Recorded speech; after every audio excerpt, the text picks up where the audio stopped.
ಕಡಲೆ ಇರಲಿ, ಹಲಸಂದೆ ಬೀಜ, ಕಪ್ಪು ಕಡಲೆ ಅಥವಾ ಬಿಳಿ ಕಡಲೆ, ಎಲ್ಲವೂ ಸ್ವಾದಿಷ್ಟವಾಗುತ್ತೆ.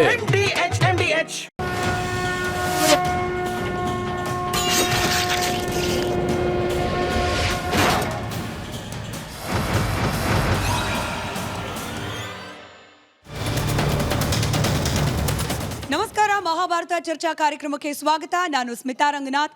ಇವತ್ತಿನ ಮಹಾಭಾರತ ಮೆಗಾ ಡಿಬೇಟ್ನ ಅತಿಥಿಗಳು ಮಾಜಿ ಡಿಸಿಎಂ, ಹಾಲಿ ಮಲ್ಲೇಶ್ವರ ವಿಧಾನಸಭಾ ಕ್ಷೇತ್ರದ ಬಿಜೆಪಿ ಶಾಸಕರಾದ ಡಾಕ್ಟರ್ ಸಿಎನ್ ಅಶ್ವಥ್ ನಾರಾಯಣ್ ಅವರು. ಸರ್ ನಮಸ್ಕಾರ, ಕಾರ್ಯಕ್ರಮಕ್ಕೆ ಸ್ವಾಗತ. ನಮಸ್ಕಾರ. ಹಾಗೆ ಎಂದಿನಂತೆ ಮಹಾಭಾರತ ಮೆಗಾ ಡಿಬೇಟ್ನಲ್ಲಿ ನಮ್ಮ ಜೊತೆಯಲ್ಲಿ ಆಡಿಯನ್ಸ್ ಕೂಡ ಇದ್ದಾರೆ. ನಮಸ್ಕಾರ, ಎಲ್ಲರಿಗೂ ಪ್ರೀತಿಯ ಸ್ವಾಗತ ಕಾರ್ಯಕ್ರಮಕ್ಕೆ. ಅಶ್ವಥ್ ನಾರಾಯಣ್ ಸರ್, ಕೋಗಿಲುವಿಂದ ಹಿಡಿದು ಬಳ್ಳಾರಿವರೆಗೂ ಅನೇಕ ಪ್ರಶ್ನೆಗಳಿದೆ.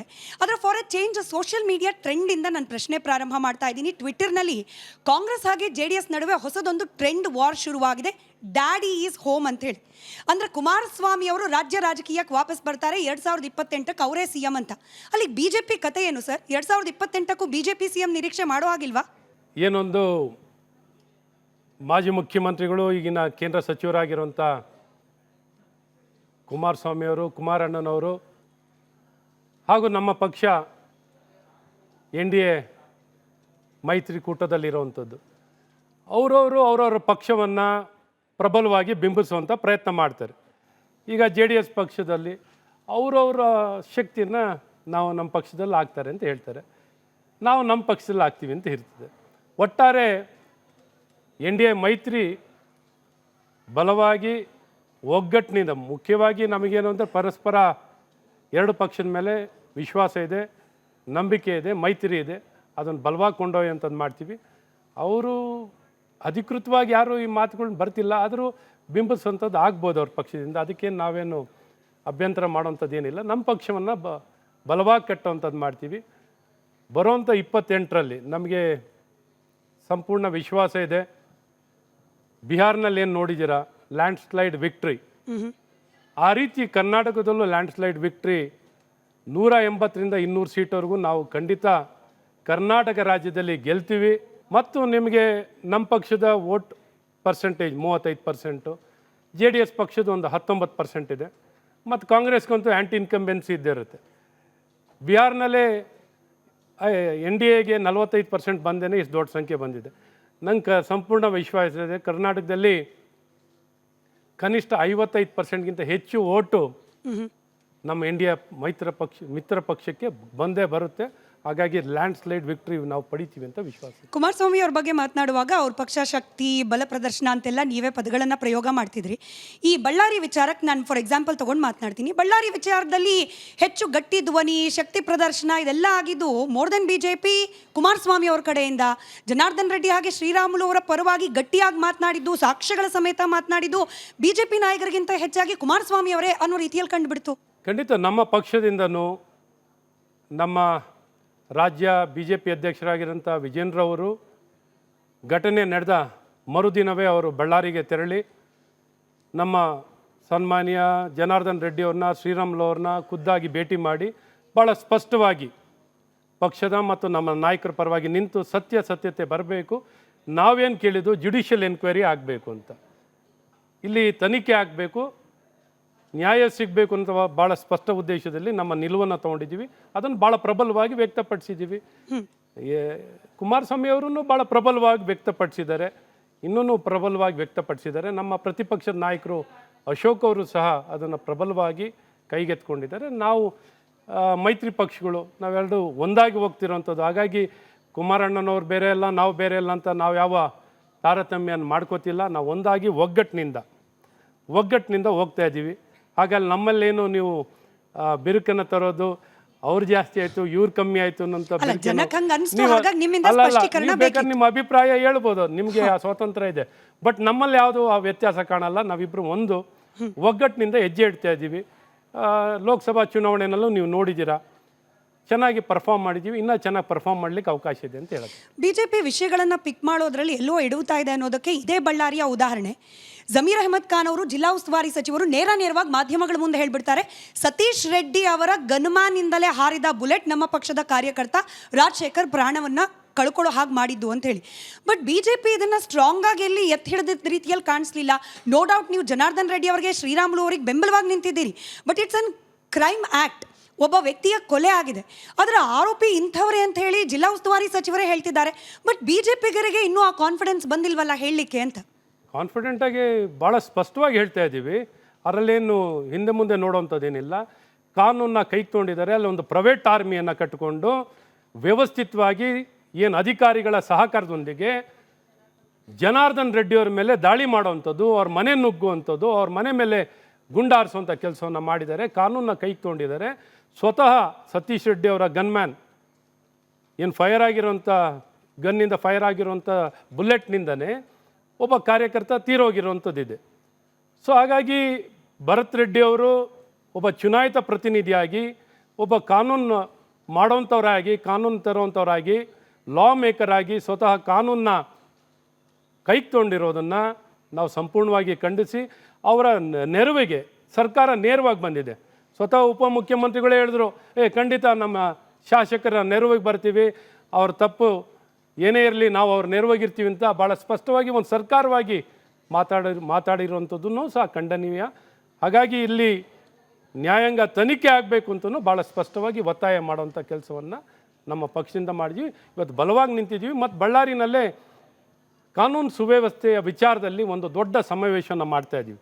ಯಾವ ರೀತಿ ಕರ್ನಾಟಕ ರಾಜ್ಯದಲ್ಲಿ ಕಾನೂನು ಸುವ್ಯವಸ್ಥೆ ಹಾಳಾಗಿದೆ, ಯಾವ ರೀತಿ ಕರ್ನಾಟಕ ರಾಜ್ಯದಲ್ಲಿ ಸುರಕ್ಷಿತವಾಗಿ ನಾಗರಿಕರಿಲ್ಲ, ಯಾವ ರೀತಿ ಬೇಕಾದ್ರೆ ಹಸ್ತಕ್ಷೇಪ, ಅಧಿಕಾರ ದುರ್ಬಳಕೆ ಕಾಂಗ್ರೆಸ್ ಸರ್ಕಾರದಿಂದ ಆಗ್ತಿದೆ, ಕಾಂಗ್ರೆಸ್ಸಿನ ನಾಯಕರು ಅಧಿಕಾರ ದುರ್ಬಳಕೆ ಮಾಡ್ತಿದ್ದಾರೆ ಅನ್ನೋದನ್ನ ಭಾಳ ಸ್ಪಷ್ಟವಾಗಿ ಮತ್ತು ಎಲ್ಲ ರೀತಿಯಾದಂಥ ನಡೆದಿರುವಂಥ 10 ಘಟನೆಗಳು ಯಾವ ರೀತಿ ಕರ್ನಾಟಕ ರಾಜ್ಯದಲ್ಲಿ ಸಂಪೂರ್ಣವಾಗಿ ಮಾದಕ ವಸ್ತುವಿಂದ ಹಿಡಿದು ಕಾನೂನ ಸಂಪೂರ್ಣವಾಗಿ ಕುಸಿದಿರೋದನ್ನು ಒಂದು ಸಭೆಯ ಮೂಲಕ ಇಡೀ ನಾಡಿಗೆ ತಿಳಿಸುವಂಥ ಮತ್ತು ಸರ್ಕಾರಕ್ಕೂ ಅದನ್ನು ತಿಳಿಸುವಂಥ ಒಂದು ಪ್ರಬಲವಾಗಿ ಒಂದು ಕಾರ್ಯಕ್ರಮವನ್ನು ಹಮ್ಮಿಕೊಂಡಿದ್ವಿ. ಬಟ್ ಗನ್ ಕಲ್ಚರು, ಈ ರಕ್ತ ರಾಜಕಾರಣ, ಇದರ ಹರಿಕಾರರೇನೆ BJPಯ ಜನಾರ್ದನ್ ರೆಡ್ಡಿ ಹಾಗೆ ಶ್ರೀರಾಮುಲು ಅನ್ನೋ ಆರೋಪ ಕಾಂಗ್ರೆಸ್ನವರು, ಅದರಲ್ಲೂ ಇನ್ಕ್ಲೂಡಿಂಗ್ DCM DK ಶಿವಕುಮಾರ್ ಅವರ ಆದಿಯಾಗಿ ಮಾಡ್ತಲೇ ಇದ್ದಾರೆ. ಗನ್ ಕಲ್ಚರ್ ಖಂಡಿತ yes, nobody is above the law. ಕಾನೂನಿಗಿಂತ ದೊಡ್ಡವರು ಯಾರೂ ಇಲ್ಲ. ಇಲ್ಲಿ ಯಾವುದೇ ರೀತಿಯಾದಂಥ ಕಾನೂನು ಉಲ್ಲಂಘನೆ ಮಾಡೋವಂಥವ್ರು ಒಬ್ಬ ಶಾಸಕನೇ ನೀವು ನೋಡಿ, ಅಲ್ಲಿ ಅವ್ರು ಹೋಗಿ ಕಂಪ್ಲೇಂಟ್ ಕೊಡ್ಬೋದಿತ್ತು, ಕಂಪ್ಲೇಂಟ್ ಕೊಟ್ಟು ಕ್ರಮ ವಹಿಸಿಸ್ಬೋದಿತ್ತು. ಅದು ಬಿಟ್ಟು ಸ್ವತಃ ಅವರೇ ಕಾನೂನನ್ನ ಕೈ ತೊಗೊಂಡು ಅವರ ಹಿಂಬಾಲಕರನ್ನು ಕಳಿಸಿ ಅವ್ರ ಮನೆ ಮೇಲೆ ದಾಳಿ ಮಾಡಿಸುವಂಥದ್ದು ಇನ್ನೊಬ್ಬ ಶಾಸಕನ ಮೇಲೆ ಎಷ್ಟು ಮಟ್ಟಿಗೆ ಸರಿ ಇದೆ? ಸೊ ಈ ರೀತಿ ಕಾಂಗ್ರೆಸ್ನವರು ಇವತ್ತು ಕಾಂಗ್ರೆಸ್ ಪಕ್ಷ ಆಗಲಿ, ಕಾಂಗ್ರೆಸ್ ಸರ್ಕಾರ ಆಗಲಿ ಈ ಘಟನೆಯನ್ನು ಖಂಡಿಸುವಂಥ ಒಬ್ಬನೇ ಒಬ್ಬ ವ್ಯಕ್ತಿನೂ ಈ ಘಟನೆಯನ್ನು ಖಂಡಿಸಿಲ್ಲ. ಇದಕ್ಕೆ ಪೂರಕವಾಗಿಲ್ಲ, ನಮ್ಮ ಶಾಸಕನ ಪರವಾಗಿ ನಾವು ನಿಂತ್ಕೋತೀವಿ, ಅವ್ರು ಏನೇ ತಪ್ಪು ಮಾಡಿದ್ರು ಪರವಾಗಿಲ್ಲ, ತಪ್ಪಾದರೂ ಪರವಾಗಿಲ್ಲ, ನಾವು ಅವ್ರ ಜೊತೆ ಇದ್ದೀವಿ ಅಂತ ಈ ರೀತಿ ಬಂಡತನ, ಕಾನೂನು ವಿರುದ್ಧವಾಗಿ ನಿಂತಿರುವಂಥದ್ದು ನಿಜಕ್ಕೂ ಖಂಡನೀಯ ಅಂತ ಹೇಳಕ್ಕೆ ಇಷ್ಟಪಡ್ತೀನಿ. ಅಲ್ಲಿಗೆ ಜನವರಿ 17ಕ್ಕೆ ಪಾದಯಾತ್ರೆ, ಜನವರಿ 17ಕ್ಕೆ ಸಮಾವೇಶ ಘಟನೆ ನಡೆದಿದ್ದು ಜನವರಿ 1ನೇ ತಾರೀಕು. BJPಯ ರಿಯಾಕ್ಷನ್ ಕೂಡ ಸ್ಲೋ ಆಗ್ತಿದೆ ಅಂತ ಅನ್ನಿಸ್ತಿಲ್ವಾ?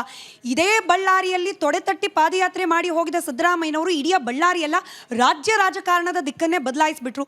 ಒಂದು ಗೋಲ್ಡನ್ ಆಪರ್ಚುನಿಟಿ BJP ಕೈಯಲ್ಲಿದೆ, ಇದರಲ್ಲೂ ಕೂಡ ಮೀನಾಮೇಷ ಎಣಿಸ್ತಾ ಇದೆಯಾ?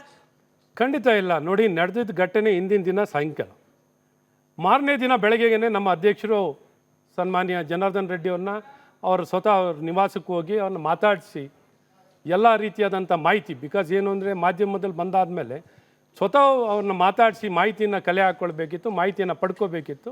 ಈ ಮಾಹಿತಿ ಪಡೆಯುವಂಥ ಕೆಲಸಗಳನ್ನು ಇವತ್ತು ನಮ್ಮ ಅಧ್ಯಕ್ಷರು ಮಾಡಿ ಅದನ್ನು ಮಾಹಿತಿ ಪಡೆದ ತಕ್ಷಣವೇ ಪ್ರತಿಕ್ರಿಯೆಯನ್ನು ಕೊಟ್ಟು ಪತ್ರಿಕಾಗೋಷ್ಠಿಯನ್ನು ಮಾಡಿ ಸಂಪೂರ್ಣವಾಗಿ ಸರ್ಕಾರಕ್ಕೆ ಖಂಡಿಸುವ ಮೂಲಕ ಮತ್ತು ಕಾನೂನು ಸುವ್ಯವಸ್ಥೆ ಕುಸಿದಿರೋದ್ರ ಬಗ್ಗೆ ಮತ್ತು ಒಬ್ಬ ಅಮಾಯಕ ವ್ಯಕ್ತಿ, ಒಬ್ಬ ವಿಕ್ಟಿಮನ್ನು ಯಾರು ಮಾಡಿದ್ರು, ಅಲ್ಲಿರೋ IGPನ ಮತ್ತು SP ವಿಕ್ಟಿಮ್ ಮಾಡಿದ್ರು. ಸಂಪೂರ್ಣವಾಗಿ ವಿಷಾಂತರವನ್ನು ಮಾಡಲಿಕ್ಕೆ ಆ SP ಸಸ್ಪೆಂಡ್ ಆದಂಥ ವ್ಯಕ್ತಿನೂ ಆತ್ಮಹತ್ಯೆ ಮಾಡ್ಕೊಳ್ಳೋಂಥ ಪ್ರಯತ್ನ ಮಾಡಿರುವಂಥದ್ದಿದೆ. ಅಮಾಯಕ ವ್ಯಕ್ತಿ, ಅವನು ತಪ್ಪು ಮಾಡಿಲ್ಲ, ಆದರೆ ಆ ವ್ಯಕ್ತಿ ಮೇಲೆ ಕ್ರಮವನ್ನು ವಹಿಸಿ ಸಂಪೂರ್ಣವಾಗಿ ಈ ಕಾನೂನು ಸುವ್ಯವಸ್ಥೆ ಕುಸಿದಿರೋದಕ್ಕೆ ಅಧಿಕಾರಿ ಮೇಲೆ ಜವಾಬ್ದಾರಿಯನ್ನು ಹಾಕುವ ಮೂಲಕ ಎಲ್ಲ ಒಂದು ಕಡೆ ಶಾಸಕರನ್ನು, ಕಾಂಗ್ರೆಸ್ ನಾಯಕರುಗಳನ್ನು ಎಲ್ಲ ಒಂದು ಕಡೆ ರಕ್ಷಿಸುವಂಥ ಕೆಲಸಗಳನ್ನು ಇವತ್ತು ವ್ಯವಸ್ಥೆಯಿಂದ ಅಧಿಕಾರಿಗಳ ಮೇಲೆ ಏನು ತಮ್ಮ ಪ್ರಭಾವವನ್ನು ಬೀರಿ ಈ ರೀತಿ ಅಧಿಕಾರ ದುರ್ಬಳಕೆ ಇವತ್ತು ಕಾಂಗ್ರೆಸ್ ಸರ್ಕಾರದಿಂದ ಆಗಿರುವಂಥದ್ದಿದೆ. ಹಾಗಾಗಿ ಈ ವಿಚಾರವನ್ನು ಕೈ ಬಿಟ್ಟಿಲ್ಲ. ಕೈಗೆತ್ಕೊಂಡು ಯಾವ ರೀತಿ ಸರ್ಕಾರದ ನಡೆ ಆಗಿರುತ್ತೆ ಅನ್ನೋಂಥ ನಾವು ಗಮನಿಸಬೇಕಿತ್ತು. ಸರ್ಕಾರಕ್ಕೆ ಆದಂಥ ಸಮಯ ಕೊಟ್ಟಿದ್ದು.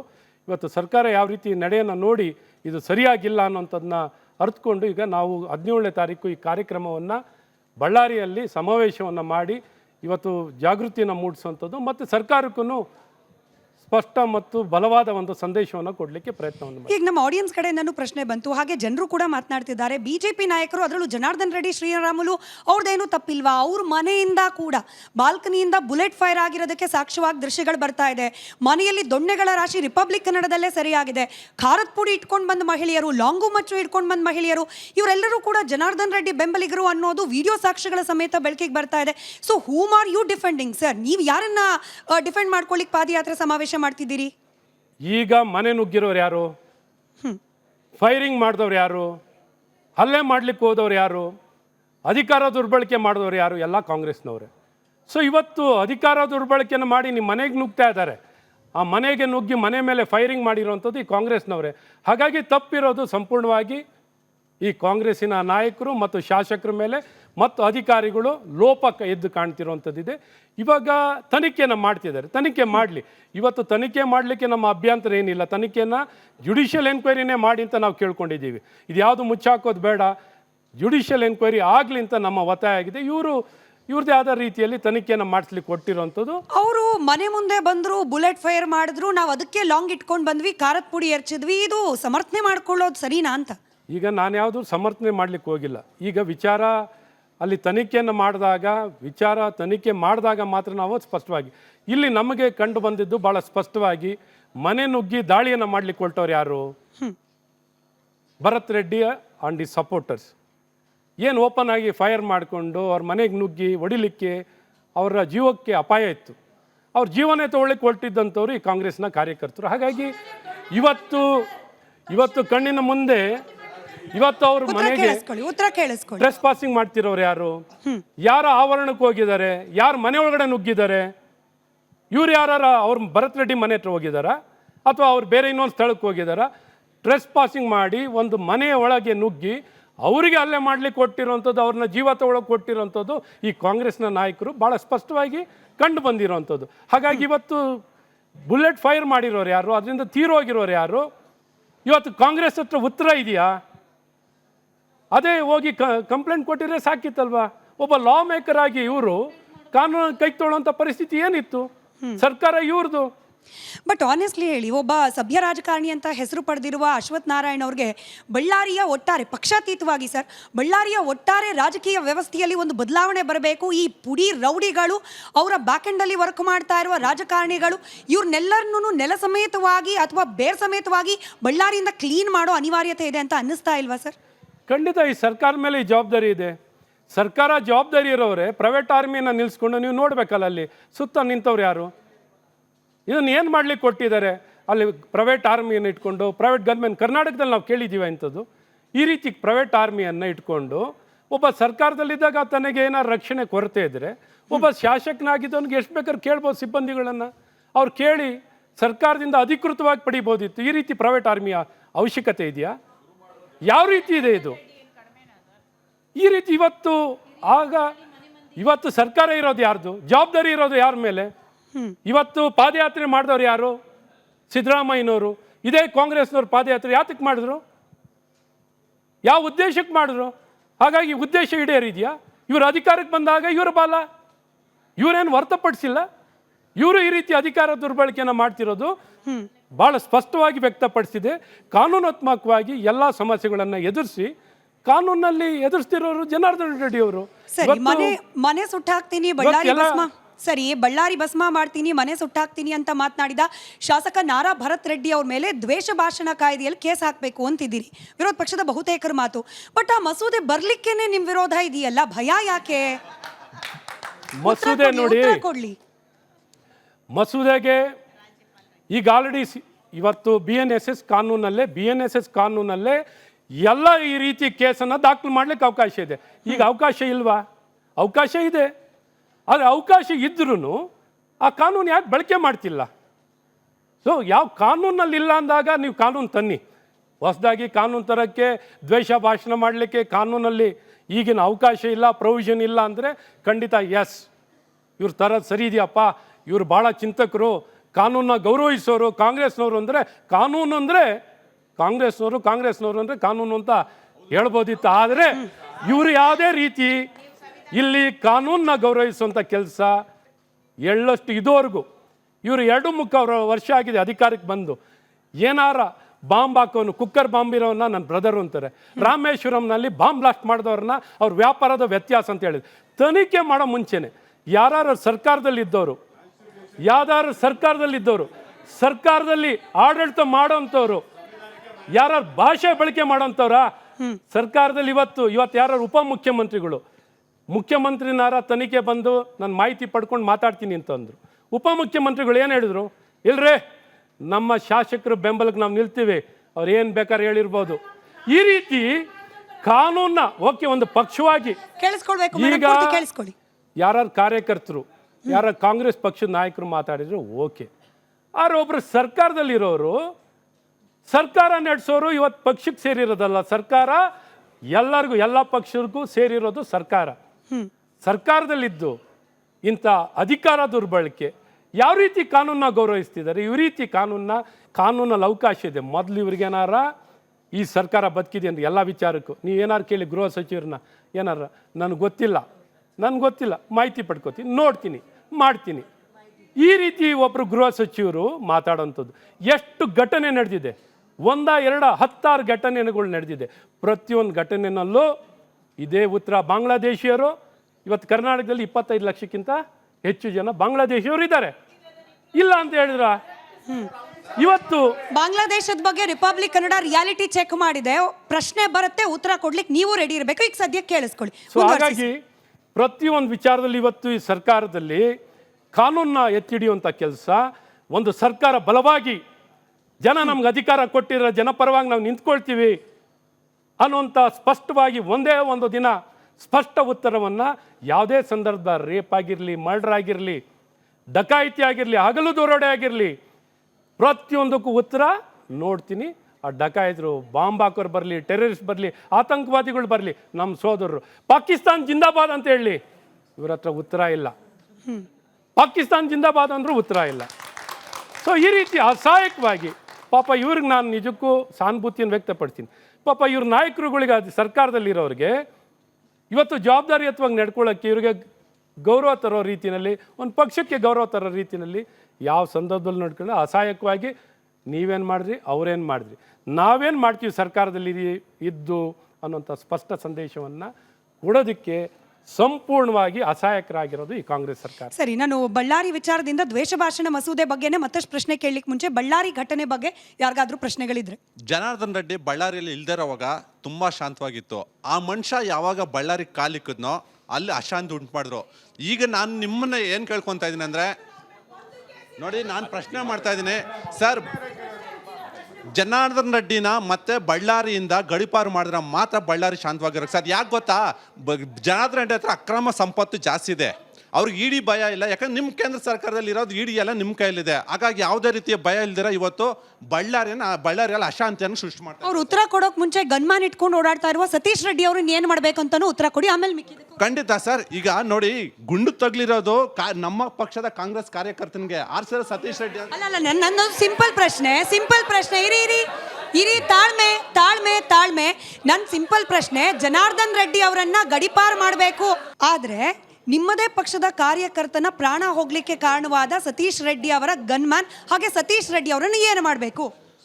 ಶಿಕ್ಷೆ ಆಗುತ್ತೆ. ಆದರೆ ಗನ್ ಮ್ಯಾನ್ ಸಂಸ್ಕೃತಿ ಯಾಕೆ ಬಂತ ಸರ್? ಬಳ್ಳಾರಿಯಲ್ಲಿ ಜನಾರ್ದನ್ ರೆಡ್ಡಿ ಅಂತ ಗೂಂಡಾಗ್ಲಿಂದಾನೆ ಸರ್ ಅಲ್ಲಿ ಗನ್ ಮ್ಯಾನ್ಗಳು ಜಾಸ್ತಿ ಆಗಿರೋದು. ಸತೀಶ್ ರೆಡ್ಡಿ ಏನು ಮೇಡಮ್, ಇಂಥವ್ರು ಜನಾರ್ದನ್ ರೆಡ್ಡಿ ಅಂತವ್ರು ಇದಾರಲ್ವ, ಅಕ್ರಮ ಸಂಪತ್ತು ಮಾಡ್ಕೊಂಡು ಏನು ಬೇಕಾದ್ರೆ ನಡೀತದೆ ಅಂತ ಹೇಳ್ಬಿಟ್ಟು ಜೀವ ಭಯ ಇದೆ. ಗಾಲಿ ಜನಾರ್ದನ್ ರೆಡ್ಡಿ ಇದಾರಲ್ವಾ, ಇಂಥ ಬಿಜೆಪಿಯ ನಾಯಕರಲ್ಲಿ ಇದಾರಲ್ವಾ, ಹಾಗಾಗ್ಬಿಟ್ಟು ಗನ್ ಮ್ಯಾನ್ಗಳು ಇಟ್ಕೊಂಡು. ಬಿಜೆಪಿ ನಾಯಕರು ಅಂದ್ರೆ ಕಾಂಗ್ರೆಸ್ನವ್ರಿಗೆ ಜೀವ ಭಯ ಅಂತೆ ಬಳ್ಳಾರಿಯಲ್ಲಿ. ಬಹಳ ಮುಖ್ಯವಾಗಿ ಏನೊಂದು ಇವತ್ತು ಸರ್ಕಾರ ಇರೋದು ಕಾಂಗ್ರೆಸ್ ಸರ್ಕಾರ, ಕಾನೂನು ಸುವ್ಯವಸ್ಥೆಯನ್ನು ಕಾಪಾಡಲಿಕ್ಕೆ ಜವಾಬ್ದಾರಿ ಇರೋದು ಈ ಕಾಂಗ್ರೆಸ್ ಸರ್ಕಾರದ ಮೇಲಿದೆ. ಅಲ್ಲಿರೋಂಥವ್ರು ಶಾಸಕರು ಯಾರು? ಭರತ್ ರೆಡ್ಡಿ ಅವರು ಮಾತಾಡಿರೋಂಥ ಮಾತುಗಳೇನು? ಸುಟ್ಟಾಕ್ಬಿಡ್ತೀನಿ, ಕೊಂದಾಕ್ಬಿಡ್ತೀನಿ, ಈ ರೀತಿ ಭಾಷೆಯನ್ನು ಬಳಕೆ ಮಾಡಿರೋನ ಗಡಿಪಾರು ಮಾಡಬೇಕಾ ಅಥವಾ ಜನಾರ್ದನ್ ರೆಡ್ಡಿ ಮನೆಗೆ ನುಗ್ಗಿ ಇವ್ರು ಹೊಡಿಲಿಕ್ಕೆ ಹೋಗಿರೋರು, ಜನಾರ್ದನ್ ರೆಡ್ಡಿ ಸಾಕಷ್ಟು ಇವತ್ತು ಕಾನೂನಾತ್ಮಕವಾಗಿ ಕಾನೂನನ್ನು ಎದುರಿಸಿ ಗಡೀಪಾರಾಗಿ ಕಾನೂನಲ್ಲಿ ಎಲ್ಲ ರೀತಿಯಾದಂಥ ತನಿಖೆಗೆ ಒಳಪಟ್ಟುಕೊಂಡು ಕಾನೂನನ್ನ ಗೌರವಿಸಿ ಇವತ್ತು ಕಾನೂನಲ್ಲಿ ಚೌಕಟ್ಟಿನಲ್ಲಿ ಕೆಲಸ ಮಾಡ್ತಿರೋರು. ಇವತ್ತು ಕಾನೂನಾತ್ಮಕವಾಗಿ ಹಲವಾರು ವರ್ಷದ ನಂತರ ಅವರಿಗೆ ಬಳ್ಳಾರಿಗೆ ಬರುವಂಥದ್ದು ಅವಕಾಶ ಆಗಿದೆ. ಇವತ್ತು ಸರ್ಕಾರ ನಡೆಸ್ತಿರೋರು ಕಾನೂನನ್ನ ಕಾಪಾಡೋದ್ರಲ್ಲಿ ಇವತ್ತು ಆ ಪರಿಸ್ಥಿತಿಯನ್ನು ಉಲ್ಬಣಗೊಳ್ಳಲಿಕ್ಕೆ ಈ ಸರ್ಕಾರ ಮತ್ತು ಅವರ ಅಧಿಕಾರಿಗಳು ಮತ್ತು ಅಲ್ಲಿರುವಂಥ ಪ್ರತಿನಿಧಿ ಕಾರಣಕರ್ತರು. ಜನಾರ್ದನ್ ರೆಡ್ಡಿ ಯಾವ ರೀತಿ ಕಾರಣಕರ್ತರಲ್ಲಿ? ಜನಾರ್ದನ್ ರೆಡ್ಡಿಗೆ ಏನೂ ಅಲ್ಲಿ ಕಾರಣಕರ್ತರೇ ಅಲ್ಲ. ಅವ್ರ ಮೇಲೆ ಇವತ್ತು ಸುಮ್ಮನೆ ಅಲ್ಲ ಸಲ್ಲದ ಆಪಾದನೆಯನ್ನು ಮಾಡಿ ಇವತ್ತು ಕಾನೂನ ಉಲ್ಲಂಘನೆ ಮಾಡಿರೋರು ಇವತ್ತು ಭರತ್ ರೆಡ್ಡಿ, ಸತೀಶ್ ರೆಡ್ಡಿ ಅವರ ಟೀಮ್ ಅವರು. ಹಾಗಾಗಿ ಇವತ್ತು ಈ ಸರ್ಕಾರ ಕಾನೂನ ಗೌರವಿಸೋದಾದ್ರೆ ತಕ್ಷಣ ಅವ್ರನ್ನ ಈಗಾಗಲೇ ನಾನ್ ಬೇಲೇಬಲ್ ಅಲ್ಲಿ ಸಾವಿನ ಏನು ಒಂದು ಮರ್ಡರ್ ಕೇಸ್ ಮೇಲೆ ಇವತ್ತು ಅರೆಸ್ಟ್ ಆಗಬೇಕಾಗಿತ್ತು, ಮರ್ಡರ್ ಕೇಸ್ ಮೇಲೆ ಅರೆಸ್ಟ್ ಆಗಬೇಕಿತ್ತು, ಅರೆಸ್ಟ್ ಆಗಿಲ್ಲ. ಸರಿ, ನಮಸ್ಕಾರ ಸರ್. ಜನಾರ್ದನ್ ರೆಡ್ಡಿ ಅವರು ಒಂದು ಪಕ್ಷ ಕಟ್ಟಿ ನಿಮ್ಗಳಿಗೆ ಬಿ ಜೆ ಪಿಯವ್ರಿಗೆ ಒಂದು ಶೆಡ್ ಹೊಡೆದಿದ್ರು. ಅದಲ್ಲದೆ ನಮ್ಮ ನಾಡ್ಕಳ್ಳ ಅವರ ಹಿಂದೆ ನೀವು ಅವರ ಸಪೋರ್ಟಿಗೆ ನಿಂತಿದ್ದೀರಾ ಸರ್? ನಿಮ್ಮ ಪಾರ್ಟಿಗೆ ಅವ್ರು ಶೆಡ್ ಹೊಡೆದು ನಿಂತಿದ್ರಲ್ಲ ಸರ್, ಪಕ್ಷ ಕಟ್ಟಿದ್ರು. ಅವರು ವಿನ್ ಕೂಡ ಅವ್ರ ಪಕ್ಷದಿಂದನೇ ಆಗಿದ್ದಂಥದ್ದು. 2013-18ರಲ್ಲಿ ಅಧಿಕಾರದಲ್ಲಿದ್ದವರು ತಮ್ಮ ಸರ್ಕಾರ ಈಗಲೂ ಅಧಿಕಾರಕ್ಕೆ ಬಂದಿದ್ದಾರೆ 2023ರಲ್ಲಿ. ಆಯ್ತು, ಕೇಳಿಸ್ಕೊಳ್ಳಿ. ನಾವಂತೂ ಕಾನೂನಾತ್ಮಕವಾಗಿ ಯಾವತ್ತೂ ಕಾಂಪ್ರಮೈಸ್ ಆಗಿರಲ್ಲ. ಕಾನೂನಾತ್ಮಕವಾಗಿ ಯಾವತ್ತೂ ಕಾಂಪ್ರಮೈಸ್ ಆಗಿರೋ ಪ್ರಶ್ನೆನೇ ಇಲ್ಲ. ಯಾರೇ ಇರಲಿ ಕಾನೂನಿನ ಕ್ರಮವನ್ನು ವಹಿಸಲಿಕ್ಕೆ ನಾವು ಕಾನೂನನ್ನ ಗೌರವಿಸಿ ನಾವು ಕೆಲಸ ಮಾಡೋಂಥವ್ರು. ಆದರೆ ನಿಮ್ಮ ಸರ್ಕಾರ ಇವತ್ತು ಕಾಂಗ್ರೆಸ್ ಸರ್ಕಾರ ಇವತ್ತು ಅವರು ಯಾರೇ ವ್ಯಕ್ತಿಗಳ ಮೇಲೆ ಕ್ರಮ ವಹಿಸುವಂಥದ್ರಲ್ಲಿ ನೀವಿದ್ದೀರಾ? ಇವತ್ತು ಜನಾರ್ದನ್ ರೆಡ್ಡಿ ಮೇಲೆ ನೀವು ಕಾನೂನು ತೊಗೊಳ್ಳಿಕ್ಕೂ ಅವಕಾಶ ಇತ್ತು, ಯಾವ ತೊಗೊಂಡಿದ್ದೀರಾ ನೀವು? ನಾವು ಶೆಡ್ ಹೊಡೆದು ನಿಂತಿರೋದು ಪ್ರಜಾಪ್ರಭುತ್ವದಲ್ಲಿ ಅವ್ರಿಗೆ ಹಕ್ಕಿದೆ. ಅವರು ತಮ್ಮ ಸ್ವಾತಂತ್ರ್ಯವನ್ನು ಬಳಕೆನ ಮಾಡಿ ಪ್ರಜಾಪ್ರಭುತ್ವದಲ್ಲಿ ಚುನಾವಣೆಗೆ ನಿಂತಿದ್ದಾರೆ. ಅವ್ರು ಚುನಾವಣೆಗೆ ಸ್ಪರ್ಧೆ ಮಾಡಿದ್ದಾರೆ, ಜನ ಆಶೀರ್ವಾದ ಮಾಡಿದ್ದಾರೆ, ಜನ ಗೆಲ್ಲಿಸಿದ್ದಾರೆ. ಅದು ನಾವೇನು ಪ್ರಶ್ನೆ ಮಾಡ್ಲಿಕ್ಕಾಗತ್ತೆ? ನಾವೇನು ಸ್ಪರ್ಧೆ ಮಾಡಿದ್ದೀವಿ, ನಮ್ಮ ಪಕ್ಷದ ಅಭ್ಯರ್ಥಿನೂ ನಿಂತಿದ್ರು, ಅವರು ನಿಂತಿದ್ದಾರೆ, ಗೆದ್ದು ನಮ್ಮ ಪಕ್ಷಕ್ಕೆ ಸೇರ್ಕೊಂಡಿದ್ದಾರೆ. ಕೇಳಿದ್ರಿ ಈಗ ಈ ತಪ್ಪನ್ನು ಮಾಡಿದವ್ರು, ಶೂಟ್ ಮಾಡಿದವ್ರು ಯಾರಿದ್ದಾರೆ ಅವ್ರಿಗೆ ಏನು ಶಿಕ್ಷೆ ಆಗಬೇಕು? ಶಿಕ್ಷೆನೇ ಕಾನೂನಿನ ಪ್ರಕಾರ ಅವ್ರು ಮಾಡಿರೋ ತಪ್ಪಾದರೆ ಶಿಕ್ಷೆನೇ ಆಗಬೇಕು. ಕರ್ನಾಟಕದ ವ್ಯವಸ್ಥೆ ಹೇಗಿದೆ ಅಂದರೆ ಸಚಿವರುಗಳು ಸರ್ ಒಬ್ಬರೊಬ್ಬರೇ ಓಡಾಡ್ತಾರೆ, ಅಂಥ ಪರಿಸ್ಥಿತಿ ಕರ್ನಾಟಕದಲ್ಲಿದೆ. ಆ ರೀತಿ ಅಪಾಯ ಇಲ್ಲ, ಬಳ್ಳಾರಿಲಿ ಆ ಪರಿಸ್ಥಿತಿ ಇದೆ. ಪ್ರತಿಯೊಬ್ಬರಿಗೂ ಇಸ್ಕೊಡೋದಕ್ಕಾಗೋದಿಲ್ಲ. ಗನ್ಮ್ಯಾನ್ಗಳನ್ನು ಕೇಳಿದ್ರಿ ನೀವು, ಕೊಡ್ಬೋದ್ರಿ ಅಂತ ಹೇಳಿದ್ರಿ. ಪ್ರತಿಯೊಬ್ಬರಿಗೂ ಕೊಡುವಂಥ ಅವಕಾಶಗಳು ಸರ್ಕಾರದ ವ್ಯವಸ್ಥೆಯಲ್ಲಿ ಇಲ್ಲ. ಅವ್ರವ್ರಿಗೆ ಬೇಕಾದನ್ನು ಅವ್ರವ್ರು ಇಟ್ಕೊಂಡಿದ್ದಾರೆ. ಅವರಿಗೆ ಇಟ್ಕೊಳ್ಳುವಂಥ ಪ್ರಜಾಪ್ರಭುತ್ವ ವ್ಯವಸ್ಥೆಯಲ್ಲಿ ಅವಕಾಶ ಇದೆ, ಅದರಿಂದ ಇಟ್ಕೊಂಡಿದ್ದಾರೆ. ಗನ್ಮ್ಯಾನ್ಗಳು ಸಾಹೇಬ್ರಿಗೂ ಗನ್ಮ್ಯಾನ್ ಇದ್ದಾರೆ.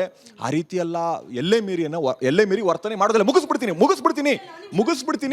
ಎಲ್ಲೇ ಮೀರಿ ಒಂದು ನಿಮಿಷ ಸರ್, ನಿಮಗೆ ಖಾಸಗಿ ಗನ್ಮ್ಯಾನ್ಗಳಿದಾರಾ ಸರ್? ಇಲ್ಲ. ಅಷ್ಟೇ ವ್ಯತ್ಯಾಸ. ಖಾಸಗಿ ಗನ್ಮ್ಯಾನ್ಗಳಿಗೂ ಸರ್ಕಾರದ ಗನ್ಮ್ಯಾನ್ಗಳಿಗೂ ವ್ಯತ್ಯಾಸ ಅಷ್ಟೇನೆ. ಪ್ರಶ್ನೆ ಕೇಳಿ. ನಾನು ಕೇಳಿದೆ ಪ್ರಶ್ನೆನ. ನಾನು ಹೇಳಿರೋದು ಖಾಸಗಿ ಗನ್ಮ್ಯಾನ್ ಯಾಕೆ ಇಟ್ಕೊಂಡಿದ್ದಾರೆ?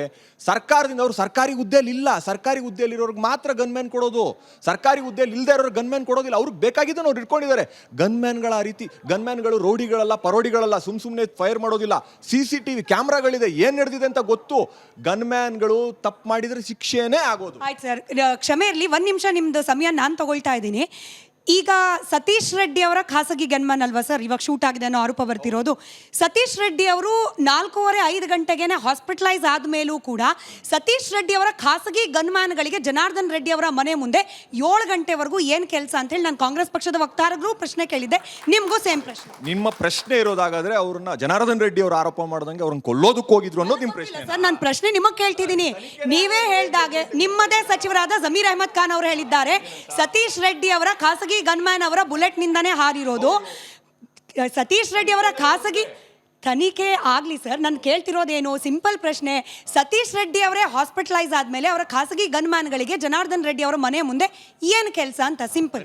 ತನಿಖೆ ಆದ ನಂತರ ಉತ್ತರ ಇಲ್ಲ ನಿಮ್ಮ ಹತ್ರ. ನಿಮ್ಮ ಪ್ರಶ್ನೆಗೆ ಉತ್ತರ ಅವ್ರು ಕೊಡ್ತಾರೆ. ಕೊಡಿ ಸರ್ ಉತ್ತರ. ಅಶ್ವಥ್ ನಾರಾಯಣ್ ನೋಡಿ, ಒಂದು ವ್ಯವಸ್ಥೆಯಲ್ಲಿ ಇವತ್ತು ಕಾನೂನಾತ್ಮಕವಾಗಿ ಏನಾರು ಆತಂಕ ಇದ್ರೆ ಲಾ ಆ್ಯಂಡ್ ಆರ್ಡರ್ಗೆ ಏನಾದ್ರು ಇಶ್ಯೂ ಇದ್ದರೆ ಅಲ್ಲಿ ಇಂಟೆಲಿಜೆನ್ಸ್ ಇದೆ, ಗೃಹ ಇಲಾಖೆ ಇದೆ. ಯಾರು ಇಂಥ ಸಮಸ್ಯೆ ನಿರ್ಮಾಣ ಮಾಡೋವಂಥವ್ರು ಯಾರೇ ಇದ್ರೂ ಬಂಧಿಸುವಂಥದ್ದಿದೆ, ಕ್ರಮ ವಹಿಸ್ಲಿಕ್ಕಿದೆ. ಸೊ ಈ ಕ್ರಮ ವಹಿಸ್ಲಿಕ್ಕೆ ಈ ಸರ್ಕಾರದಲ್ಲಿ ಆಗಿಲ್ಲ ಅಂದರೆ, ಕಾನೂನು ಸುವ್ಯವಸ್ಥೆ ಕಾಪಾಡೋಕ್ಕಾಗಿಲ್ಲ ಅಂದರೆ ವಿಫಲತೆ ಎಲ್ಲಿದೆ? ಈ ಕಾಂಗ್ರೆಸ್ ಸರ್ಕಾರದಲ್ಲಿದೆ. ಇವತ್ತು ಯಾವುದೇ ಒಬ್ಬ ವ್ಯಕ್ತಿ, ಭರತ್ ರೆಡ್ಡಿನೋ ಇನ್ನೊಬ್ಬರೋ ಮತ್ತೊಬ್ಬರೋ, ಎಲ್ಲ ಒಂದು ಕಡೆ ಅವನಿಗೆ ಸುರಕ್ಷತೆಯ ಕೊರತೆ ಇದೆ. ಸರ್ಕಾರಕ್ಕೆ ಒಬ್ಬ ವ್ಯಕ್ತಿ, ಕಾನೂನು ಚುನಾಯಿತ ಪ್ರತಿನಿಧಿ, ಒಬ್ಬ ಶಾಸಕನ ರಕ್ಷಣೆ ಮಾಡೋಕ್ಕೆ ಶಕ್ತಿ ಇಲ್ವಾ? ಖಂಡಿತ ಇದೆ. ಅಷ್ಟು ಸಂಪನ್ಮೂಲ ಕೊರತೆ ನಮ್ಮ ಸರ್ಕಾರಗಳಲ್ಲಿಲ್ಲ. ಹಾಗಾಗಿ ಇವತ್ತು ಸರ್ಕಾರದಲ್ಲಿ ಸಂಪನ್ಮೂಲ ಇದೆ. ಇಂಥ ಯಾವುದೇ ರಕ್ಷಣೆಯನ್ನು ಕೊಡಬೇಕಾಗಿದ್ರೆ ಸರ್ಕಾರದಿಂದ ಎಲ್ಲ ರೀತಿ ಸಂಪನ್ಮೂಲ ಕೊಡಲಿಕ್ಕಿದೆ. ಇವತ್ತು ಈ ಕಾನೂನನ್ನು ಇವತ್ತು ಬಳ್ಳಾರಿ ಜಿಲ್ಲೆಯಲ್ಲಿ, ಇವತ್ತು ಬಳ್ಳಾರಿನಲ್ಲಿ ಆಗಿರೋ ಘಟನೆಗೆ ಈ ವ್ಯಕ್ತಿಗಳು ಕಾನೂನನ್ನ ಕೈಗೆ ತೊಗೊಂಡಿರೋರನ್ನ, ಇನ್ನೊಬ್ಬರ ಮನೆಗೆ ಅತಿಕ್ರಮವನ್ನು ಮಾಡಿದವ್ರನ್ನ ತಕ್ಷಣ ಬಂಧಿಸುವಂಥದ್ದು ಸರ್ಕಾರ ಮೊದಲೇನು ಮಾಡಬೇಕಿತ್ತು? ಈ ವ್ಯಕ್ತಿಗಳನ್ನು ಬಂಧಿಸೋ ಕೆಲಸ ಮಾಡಬೇಕಿತ್ತು. ಇಷ್ಟು ದಿನ ಆದರೂ ಭರತ್ ರೆಡ್ಡಿನ ಬಂಧಿಸಿದಾರಾ? ಯಾಕೆ ಬಂಧಿಸಿಲ್ಲ? ಆಗಿರೋದೆ ಈ ವ್ಯಕ್ತಿ ದ್ವೇಷ ಎಷ್ಟು ಮಟ್ಟಿಗೆ, ಅವರ ಮಾತು ಏನು ಭಾಷೆ ಬಳಕೆ ಮಾಡಿರೋ ಸುಟ್ಟಾಕ್ತೀನಿ ಅಂತ, ಮತ್ತೆ ಅವ್ರನ್ನ ಒಬ್ಬ ವ್ಯಕ್ತಿ ಸತ್ತಿದ್ದಾನೆ, ಒಬ್ಬ ವ್ಯಕ್ತಿ ಸ್ವಲ್ಪ ಸಮಾಧಾನ. ಭರತ್ ರೆಡ್ಡಿ ಅಲ್ಲ, ಜನಾರ್ದನ್ ರೆಡ್ಡಿ ಅವ್ರ ಮೇಲೆ ನೀವೇನು ಆರೋಪ ಮಾಡ್ತಿದ್ದೀರಿ? ಜನಾರ್ದನ್ ರೆಡ್ಡಿ ಅವ್ರ ಮೇಲೂ ಕೂಡ ಆಕ್ಷನ್ ತಗೊಳ್ಳೋ ಧೈರ್ಯ ನಿಮ್ಮದೇ ಸರ್ಕಾರ ಮಾಡಿಲ್ಲ. ಸತೀಶ್ ರೆಡ್ಡಿ ಅವ್ರನ್ನು ನೀವೇನಾದ್ರು ಕಾನೂನು ಮತ್ತೆ ತನಿಖೆ ಆಗೋದು ಬೇರೆ, ಇನ್ನೊಂದು ಭಾಗ ತನಿಖೆ ಆಗೋದು ತಕ್ಷಣ ತಗೊಳ್ಬೇಕಾಗಿದ್ದಂಥ ಕ್ರಮ ಏನು? ಅವರನ್ನ ಬಂಧಿಸುವಂಥ ಕೆಲಸ ಮಾಡಬೇಕಿತ್ತು. ಒಬ್ಬ ಅಲ್ಲಿ ತೀರೋಗಿದ್ದಾನೆ, ಒಬ್ಬ ತೀರೋಗಿರೋನು ಯಾರು ಬುಲೆಟಿಂದ ತೀರೋಗಿದ್ದಾನೆ ಅಂತ ತಿಳಿಸೋಕೆ ಎಷ್ಟು ಟೈಮ್ ಬೇಕಿತ್ತು ಅವ್ರಿಗೆ? ಸೊ ಈ ರೀತಿ ಅಲ್ಲಿ ನೋಡಿದ್ರೆ ಎಲ್ಲೋ ಒಂದು ಕಡೆ ಮುಚ್ಚಾಕುವಂಥ ಪ್ರಯತ್ನಗಳನ್ನು ಸರ್ಕಾರದಿಂದ ಆಗಿದೆ. ಎಲ್ಲೋ ಒಂದು ಕಡೆ ಆ ಜವಾಬ್ದಾರಿಯನ್ನು SP ಮೇಲೆ ಹಾಕುವಂಥದ್ದು. ಆ SP ಅಮಾಯಕ ವ್ಯಕ್ತಿ ಸೂಸೈಡ್ ಮಾಡ್ಕೊಳ್ಳಿಕ್ಕೆ ಹೋಗಿದ್ದಾರೆ. ಹಾಗಾಗಿ ಇವತ್ತು ಈ ಜವಾಬ್ದಾರಿಯನ್ನು ಏನೊಂದು ಅವರ ಪಕ್ಷದ ಮೇಲೆ ಅವರ ಸರ್ಕಾರದ ಮೇಲೆ ಬರುವಂಥ ಜವಾಬ್ದಾರಿಯನ್ನು ಅಧಿಕಾರಿ ಮೇಲೆ ವರ್ಗಾಯಿಸುವಂಥ ಪ್ರಯತ್ನಗಳನ್ನು ಸಿಮಿಲರ್ ಬೆಂಗಳೂರಿನಲ್ಲಿ ನಡೀತಲ್ಲ RCB ಸ್ಟ್ಯಾಂಪೇಡ್ನ ಇನ್ನೊಂದು ಭಾಗವಾಗಿ ಇಲ್ಲೇನು ಮಾಡಿದ್ರಲ್ಲ, ಅಮಾಯಕ ಪ್ರಾಮಾಣಿಕ ಅಧಿಕಾರಿ ಮೇಲೆ ಅವ್ರು ಬೇಡ ಅಂದ್ರೂ ಈ ಫೆಲಿಸಿಟೇಷನ್ ಪ್ರೋಗ್ರಾಮನ್ನು ಮಾಡಿದವರು ಸರ್ಕಾರದಲ್ಲಿ, ಆ ಅಧಿಕಾರಿಗಳು ಬೇಡ ಅಂತ ಹೇಳಿದ್ರು ಕ್ರಮ ವಹಿಸಿದ್ದು ಇವರು. ಬಳ್ಳಾರಿ ವಿಷಯಕ್ಕೆ ಸಂಬಂಧಪಟ್ಟಂದರೆ ಮೇಡಮ್, ಈ ಎರಡೂ ಪಕ್ಷಗಳು ಕಾಂಗ್ರೆಸ್ ಆಗಲಿ BJP ಆಗಲಿ ಒಂದೇ ನಾಣ್ಯದ ಎರಡು ಮುಖಗಳು ಅಂತ ಹೇಳೋಕ್ಕೆ ಇಷ್ಟಪಡ್ತೀನಿ. ಇವತ್ತಲ್ಲಿ ಬ್ಯಾನರ್ ಕಟ್ಟಿದ್ದಾರೆ, ಕಟ್ಕೊಂಡು ಹೋಗ್ಲಿ ಬಿಡಿ, ಇವ್ರಿಗೇನು ಬೇಕು? ಇವ್ರಿಗೇನು ತೊಂದರೆ ಆಗಿತ್ತು? ಬ್ಯಾನರ್ ಕಟ್ಕೊಂಡವ್ರೆ, ಇವ್ರಿಗೇನು ತೊಂದರೆ? ಈ BJP ಅವ್ರಿಗೆ ಬ್ಯಾನರ್ ಕಟ್ಟಿದ್ದು ನನ್ನ ಮನೆ ಮುಂದೆ ಕಾಂಗ್ರೆಸ್ನವ್ರು ಬಂದು ಬ್ಯಾನರ್ ಕಟ್ತಾ ಇದ್ದಾರೆ ಅನ್ನೋ ಉದ್ದೇಶ ಇಟ್ಕೊಂಡೆ ಈ ಜನಾರ್ದನ್ ಟೀಮು ಇದು ಮಾಡಿರೋ ಕೆಲಸನ. ಇದು ಬೇಕಾಗಿಲ್ಲ. ಎಷ್ಟೋ ಜನ ಎಲ್ಲೆಲ್ಲೋ ಬ್ಯಾನರ್ಗಳು ಕಟ್ಕೊಳ್ತಾರೆ. ಯಾಕೆ ಕಟ್ಕೊಬಾರ್ದು? ಇವತ್ತು ನಾನು ಗನ್ ಟ್ರೈನಿಂಗಲ್ಲಿ ಶೂಟಿಂಗ್ ಟ್ರೈನಿಂಗ್ ಮಾಡಿದ್ದೀನಿ. ನಾನು ಒಂದು ಬುಲೆಟು ಮನೆ ಒಳಗೆ ಯಾರು ಕಟ್ಟಕ್ಕೆ ಬರಲ್ಲ, ಕೂತ್ಕೊಳ್ರಿ. ಕಾಂಪೌಂಡ್ ಒಳಗೆ ಕಟ್ಟೋದು ಅವ್ರಿಗೇನು ಹುಚ್ಚ? ಅವ್ರಿಗೆ ಎದುರುಗಡೆ ಕಟ್ಟಿರೋದಕ್ಕೆ ಕಟ್ಟಬಾರ್ದು. BJP ಅವ್ರಿಗೆ ಕಾಂಗ್ರೆಸ್ನವರು ಕಟ್ಟಬಾರ್ದು ಅನ್ನೋ ಉದ್ದೇಶಕ್ಕೆ ಇವತ್ತು ಒಬ್ಬ ಅಮಾಯಕ ಬಲಿಯಾಗಿದ್ದಾನೆ. ಇದ್ರ ಬಗ್ಗೆ ಮಾತಾಡಿ ಅಂತಂದ್ರೆ ಯಾವ MLA ಮಾತಾಡ್ತಾ ಇಲ್ಲ. ರಿಪಬ್ಲಿಕ್ ಆಫ್ ಬಳ್ಳಾರಿನ ಇದು ಜನಾರ್ದನ್ ರೆಡ್ಡಿ ಅವರ ಮನೆ ಮುಂದಿರುವ ಸಾರ್ವಜನಿಕ ರಸ್ತೆ. ಜನಾರ್ದನ್ ರೆಡ್ಡಿ ಅವ್ರ ಸ್ವತಃ ಅಲ್ಲಿ ಬ್ಯಾನರ್ ಕಟ್ಟಬೇಕು ಬೇಡವಾ ಅನ್ನೋ ವಿಚಾರಕ್ಕೆ ಡಿಸಿಷನ್ ತಗೊಳಕ್ ಇವ್ರ ಪಾಳೆಗಾರರ, ಇವ್ರ ಪ್ರಶ್ನೆಯ ಉದ್ದೇಶ ಅದೇ ಆಗಿತ್ತು. ನೋಡಿ, ಕಾನೂನಾತ್ಮಕವಾಗಿ ಇವತ್ತು ಎಲ್ಲರೂ ಒಂದು ಬ್ಯಾನರ್ ಕಟ್ಟಬೇಕಂದ್ರೆ ಅವ್ರು ಪರ್ಮಿಷನ್ ತೊಗೊಳ್ಬೇಕು. ಇವಾಗ ಎಲ್ಲರಿಗೂ ಮುನ್ಸಿಪಾಲ್ಟಿ ಪರ್ಮಿಷನ್ ತೊಗೊಳ್ಬೇಕಲ್ವ? ಇವರು ಮಾಡ್ತಿರೋ ಈ ಕಾರ್ಯಕ್ರಮಕ್ಕೆ ಪರ್ಮಿಷನ್ ತೊಗೊಂಡು ಅಧಿಕೃತವಾಗಿ ಕಟ್ಬೋದಿತ್ತು. ಆಯಿತು, ಹಾಗಂತ ಹೋಗ್ಬಿಟ್ಟು ಫೈರಿಂಗ್ ಮಾಡೋದಾ? ಹಾಗಂತ ಕಾನೂನು ಕೈಗೆ ತೊಗೊಳ್ಳೋದಾ? ಯಾರು ಅವ್ರಿಗೆ ಅಡಚಣೆ ಆಗಿದ್ರೆ ಕಂಪ್ಲೇಂಟ್ ಕೊಡ್ಬೋದಿತ್ತಲ್ಲ ಸರ್ಕಾರ ಅವ್ರದ್ದು. ಅಂದರೆ ಇವ್ರು ಕಾನೂನ್ಗಿಂತ ದೊಡ್ಡವರು, ಕಾನೂನನ್ನ ಹೇಗೆ ಬೇಕಾದ್ರೆ ಬಳಕೆ ಮಾಡ್ಬೋದು, ಮನ ಬಂದಂತೆ ಏನು ಬೇಕಾದ್ರೆ ನಡೆದ್ರು ಯಾರು ಕೇಳೋರಿಲ್ಲ. ನಾವು ಯಾರನ್ನ ಬೇಕಾದ್ರೂ ಕೊಲ್ತೀವಿ, ಏನು ಬೇಕಾದ್ರೆ ಮಾಡ್ತೀವಿ, ಕಾನೂನನ್ನ ಕೈಗೆ ತೊಳ್ತೀವಿ ಅನ್ನೋಂಥ ಈ ಅಹಂಕಾರ ಮತ್ತು ದುರಹಂಕಾರ ಈ ಕಾಂಗ್ರೆಸ್ ಸರ್ಕಾರದಲ್ಲಿ ಎದ್ದು ಕಾಣುವಂಥದ್ದಿದೆ. ಅದಕ್ಕೆ ಸಮರ್ಥಿಸ್ಕೊಳ್ಳೋರು ಯಾರು? ಇವರು ಮುಖ್ಯಮಂತ್ರಿ, ಉಪಮುಖ್ಯಮಂತ್ರಿ. ಸತೀಶ್ ರೆಡ್ಡಿ ಅವರು ಯಾವ ಒಂದು ಸ್ಥಾನದಲ್ಲಿದ್ದಾರೆ? ಶಾಸಕರ, MLCನ, ಒಂದು ಪಂಚಾಯತಿ ಮೆಂಬರು ಅಲ್ಲ. ಅವ್ರಿಗೆ ಗನ್ಮೆನ್ಗಳು ಇಟ್ಕೊಳ್ಳೋ ಅಂಥ ಪರಿಸ್ಥಿತಿ. ನಮ್ಮ ಸ್ನೇಹಿತರು ಒಬ್ರು ಹೇಳಿದ್ರು, ನಮ್ಮ ಸ್ನೇಹಿತರು ಕೇಳಿದ್ರು, ಯಾಕೆ ಗನ್ಮನ್ ಯಾಕೆ ಬೇಕು? ಬಳ್ಳಾರಿನಲ್ಲಿ ಯಾಕೆ ಬಳ್ಳಾರಿ ಜಿಲ್ಲೆನೇ ಒಂದು ಮಟ್ಟಕ್ಕೆ ಯಾಕೆ ನೋಡಕ್ಕೆ ಹೋಗ್ತೀರಾ? ಕರ್ನಾಟಕ ರಾಜ್ಯದಲ್ಲಿ ಎಲ್ಲ ಮಂತ್ರಿಗಳು ರಾಜಾರೋಷ ಓಡಾಡ್ತಾರೆ ಅಂತ ಹೇಳಿದ್ರು ಸತ್ಯ ಮಾತು. ಅಲ್ಲಿ ಯಾಕೆ ಅಂತ ಹೇಳಿದ್ರೆ ಇವತ್ತು ಕಾಂಗ್ರೆಸ್ ಸರ್ಕಾರದವರು ಇವತ್ತು ಏನಂತ ಹೇಳಿದ್ರೆ ಯಾವುದೇ ಒಂದು ಕಾನೂನಲ್ಲಿ ಅವ್ರದ್ದು ಒಂದು ಹಿಡಿತಾ ಇಲ್ಲ. ಬಳ್ಳಾರಿಯಿಂದ ನೇರವಾಗಿ ಬರೋಣ ಬೆಂಗಳೂರಿನ ಕೋಗಿಲು ಲೇಔಟ್ಗೆ. ಅಶ್ವಥ್ ನಾರಾಯಣ್ ಸರ್, ಈ ಬುಲ್ಡೋಜರ್ ಕಲ್ಚರನ್ನು ಶುರು ಮಾಡಿದ್ದು ಅಥವಾ ಕಲಿಸ್ಕೊಟ್ಟವರೇ BJP ಪಕ್ಷದವರು UPಯಲ್ಲಿ, ಬೇರೆ ಬೇರೆ ರಾಜ್ಯಗಳಲ್ಲಿ. ಈಗ ಅದೇ ಬುಲ್ಡೋಜರ್ ಕ್ರಾಂತಿಯನ್ನು ಕರ್ನಾಟಕದಲ್ಲಿ ಅಕ್ರಮ ಯಾರೆಲ್ಲ ಒತ್ತುವರಿ ಮಾಡ್ಕೊಂಡಿದ್ದಾರೆ ಅವ್ರ ವಿರುದ್ಧ ನಾವು ಪ್ರಯೋಗ ಮಾಡ್ತೀವಿ ಅಂತಂದರೆ ಕಾಂಗ್ರೆಸ್ಗೆ BJPಗರ ವಿರೋಧ ಯಾಕೆ? ಮನೆ ಕಳ್ಕೊಂಡವರಿಗೆ ಮಾನವೀಯತೆಯ ದೃಷ್ಟಿಯಿಂದ ಫ್ಲ್ಯಾಟ್ ಕೊಡ್ತೀವಿ ಅಂದರೆ ಅದನ್ನು BJP ಯಾಕೆ ವಿರೋಧ ಮಾಡಬೇಕು? ಬುಲ್ಡೋಸರ್ ಸಂಸ್ಕೃತಿ ಅಥವಾ ಸರ್ಕಾರ ಕಾನೂನಾತ್ಮಕ ಕ್ರಮ ವಹಿಸಿರೋದನ್ನ ನಾವು ಅಭಿನಂದಿಸ್ತೀವಿ. ಅದು ನಾವೇನು ವಿರೋಧಿಸಿಲ್ಲ. ನಾವೇನು ವಿರೋಧಿಸ್ತಿರೋದು, ಅವ್ರು ಯಾವಾಗ ಕೇರಳದ ಮುಖ್ಯಮಂತ್ರಿ ಇವನ್ ಯಾವಾಗ ಬುಲ್ಡೋಸರ್ ಸರ್ಕಾರ ಅಂತ ಯಾವಾಗ ಕರೆದ್ರು ಆಗ ಇವರಿಗೆ ಆತಂಕ ಹುಟ್ಕೊಳ್ತು. ಅದ್ರ ಜೊತೆಯಲ್ಲಿ ಇವರ AICC ಪ್ರಧಾನ ಕಾರ್ಯದರ್ಶಿಗಳು KC ವೇಣುಗೋಪಾಲ್ ಅವರು ಟ್ವೀಟಲ್ಲಿ ಹಾಕ್ತರು, ಈ ರೀತಿ ಏಕಾಏಕಿ ನೀವು ಕಾನೂನಾತ್ಮಕ ಕ್ರಮವನ್ನು ವಹಿಸಿದ್ದೀರ, ಇದು ಸರಿಯಲ್ಲ, ವ್ಯವಸ್ಥಿತವಾಗೆಲ್ಲ ಮಾನವೀಯತೆಗೆ ವಿರುದ್ಧವಾಗಿದೆ, ನೀವು ಸೂಕ್ತವಾದಂಥ ಕಾನೂನಾತ್ಮಕ ಕ್ರಮವನ್ನು ವಹಿಸಿಲ್ಲ, ಏಕಾಏಕಿ ನೀವು ನೆಲಸಮವನ್ನು ಮಾಡಿದ್ದೀರಾ, ಇದು ಸರಿಯಲ್ಲ ಅಂತ ಹೇಳಿದ್ರು. ಯಾವಾಗ ಕೇರಳದ ಮುಖ್ಯಮಂತ್ರಿ ಪಿನರಾಯಿ ವಿಜಯನ್ ಅವರು ಹೇಳಿಕೆ ಕೊಟ್ಟಾಗ ಮುಖ್ಯಮಂತ್ರಿಗಳು ಆವೇಶದಲ್ಲಿ ಅವ್ರಿಗೆ ತಿರುಗು ಉತ್ತರ ಕೊಟ್ಟರು, ಸರಿಯಾಗಿ ಉತ್ತರ ಕೊಟ್ಟರು, ಉಪಮುಖ್ಯಮಂತ್ರಿಗಳು ಉತ್ತರ ಕೊಟ್ಟರು, ಸರ್ಕಾರ ಉತ್ತರ ಕೊಟ್ಟರು. KC ವೇಣುಗೋಪಾಲ್ ಹೇಳಿದ ತಕ್ಷಣ ಇವರು ಅಡ್ಗೋದ್ರು, ಇವ್ರ ಹತ್ರ ಧ್ವನಿನೇ ಇಲ್ಲದಾಗ ಆದರು, ಉತ್ತರನೂ ಇಲ್ಲದಾಗ ಆದರು. ಇವತ್ತು ನಾವೇನು ಹೇಳ್ತಾ ಇದ್ದೀವಿ, ಕಾನೂನು ಸರ್ಕಾರ ತೊಗೊಂಡಿರೋ ಕ್ರಮ ಸರಿಯಾಗಿದೆ, ಅದನ್ನು ಸ್ವಾಗತಿಸಿದ್ದೀವಿ. ಇವಾಗ ನೆಲಸಮವನ್ನು ಮಾಡಿರೋದು ಸರ್ಕಾರದ ಆಸ್ತಿಯಲ್ಲಿ ಅತಿಕ್ರಮವನ್ನು ಮಾಡಿದ್ದಾರೆ. ಈ ಅತಿಕ್ರಮ ಮಾಡಿರೋರು ಯಾರು? ಬಾಂಗ್ಲಾದೇಶಿಯರು. ಇವತ್ತು ಈ ಬಾಂಗ್ಲಾದೇಶಿಯರು ಇವರು ಅತಿಕ್ರಮವನ್ನು ಮಾಡಿರೋನ್ನ ತೆರವುಗೊಳಿಸಿ ಅವ್ರ ದೇಶಕ್ಕೆ ವಾಪಸ್ ಕಳಿಸಿ ಅಂತ ಹೇಳ್ತಾ ಇದ್ದೀವಿ. ಅವ್ರಿಗೆ ಯಾಕೆ ಪುನರ್ವಸತಿಯನ್ನು ಕಲ್ಪಿಸ್ತೀರಿ? ಇದು ತಪ್ಪು. ನಮ್ಮಲ್ಲಿ 38 ಲಕ್ಷ ಜನ ಅರ್ಜಿಯನ್ನು ಹಾಕಿ ಮನೆಗಾಗಿ ಕಾಯ್ತಾ ಇದ್ದಾರೆ. 38 ಲಕ್ಷ ಜನ ದುಡ್ಡು ಕಟ್ಟಿ ಅರ್ಜಿಯನ್ನು ಹಾಕಿ ಕಾಯ್ತಾ ಇದ್ದಾರೆ. ಅವ್ರಿಗೆ ಮನೆ ಕೊಡೋದು ಬಿಟ್ಟು ಇಲ್ಲಿಗಲ್ ಆಗಿ ಆಕ್ಯುಪೈ ಮಾಡಿದಂಥವ್ರಿಗೆ ಇವಾಗ ಮನೆ ಕೊಡೋಕೆ ಹೋಗಿರೋದು ಎಷ್ಟು ಮಟ್ಟಿಗೆ ಸರಿ ಇದೆ? ಇದು ಸರಿನಾ? ಇದನ್ನು ಪ್ರಶ್ನೆ ಮಾಡಿ ನಾವು ಸಾರ್ವಜನಿಕವಾಗಿ ಯಾವಾಗ ಸರ್ಕಾರ ತಪ್ಪು ಮಾಡುತ್ತೋ, ಸರ್ಕಾರ ಯಾವಾಗ ಜನನ ರಕ್ಷಣೆ ಮಾಡಿ ಕಾನೂನಾತ್ಮಕವಾಗಿ ನಡ್ಕೋಬೇಕಾಗಿದೆಯೋ, ಕಾನೂನನ್ನ ಗೌರವಿಸಬೇಕಾಗಿದೆಯೋ, ಯಾವಾಗ ಅವರು ಕಾನೂನು ಪಾಲನೆ ಮಾಡಲ್ಲ, ಕಾನೂನನ್ನು ಗೌರವಿಸಲ್ಲ, ಆಗ ಪ್ರತಿಪಕ್ಷದ ಜವಾಬ್ದಾರಿಯಾಗಿರುತ್ತೆ ಸರ್ಕಾರವನ್ನು ಬುದ್ಧಿ ಹೇಳೋದು, ಅವರಿಗೆ ಸರಿಯಾದ ಮಾರ್ಗದರ್ಶನ ಜವಾಬ್ದಾರಿಯಾಗಿ ವರ್ತನೆ ಮಾಡಲಿಲ್ವಾ ಅಶ್ವಥ್ ನಾರಾಯಣ್ ಅವರೇ? ಅಲ್ಲಿ ಅನೇಕರನ್ನ ರಿಪಬ್ಲಿಕ್ ಕನ್ನಡ ಮಾತನಾಡಿಸ್ತೂ ಕೂಡ ಅನೇಕರು ಕನ್ನಡ ಸ್ಪಷ್ಟವಾಗಿ ಮಾತನಾಡ್ತಾರೆ.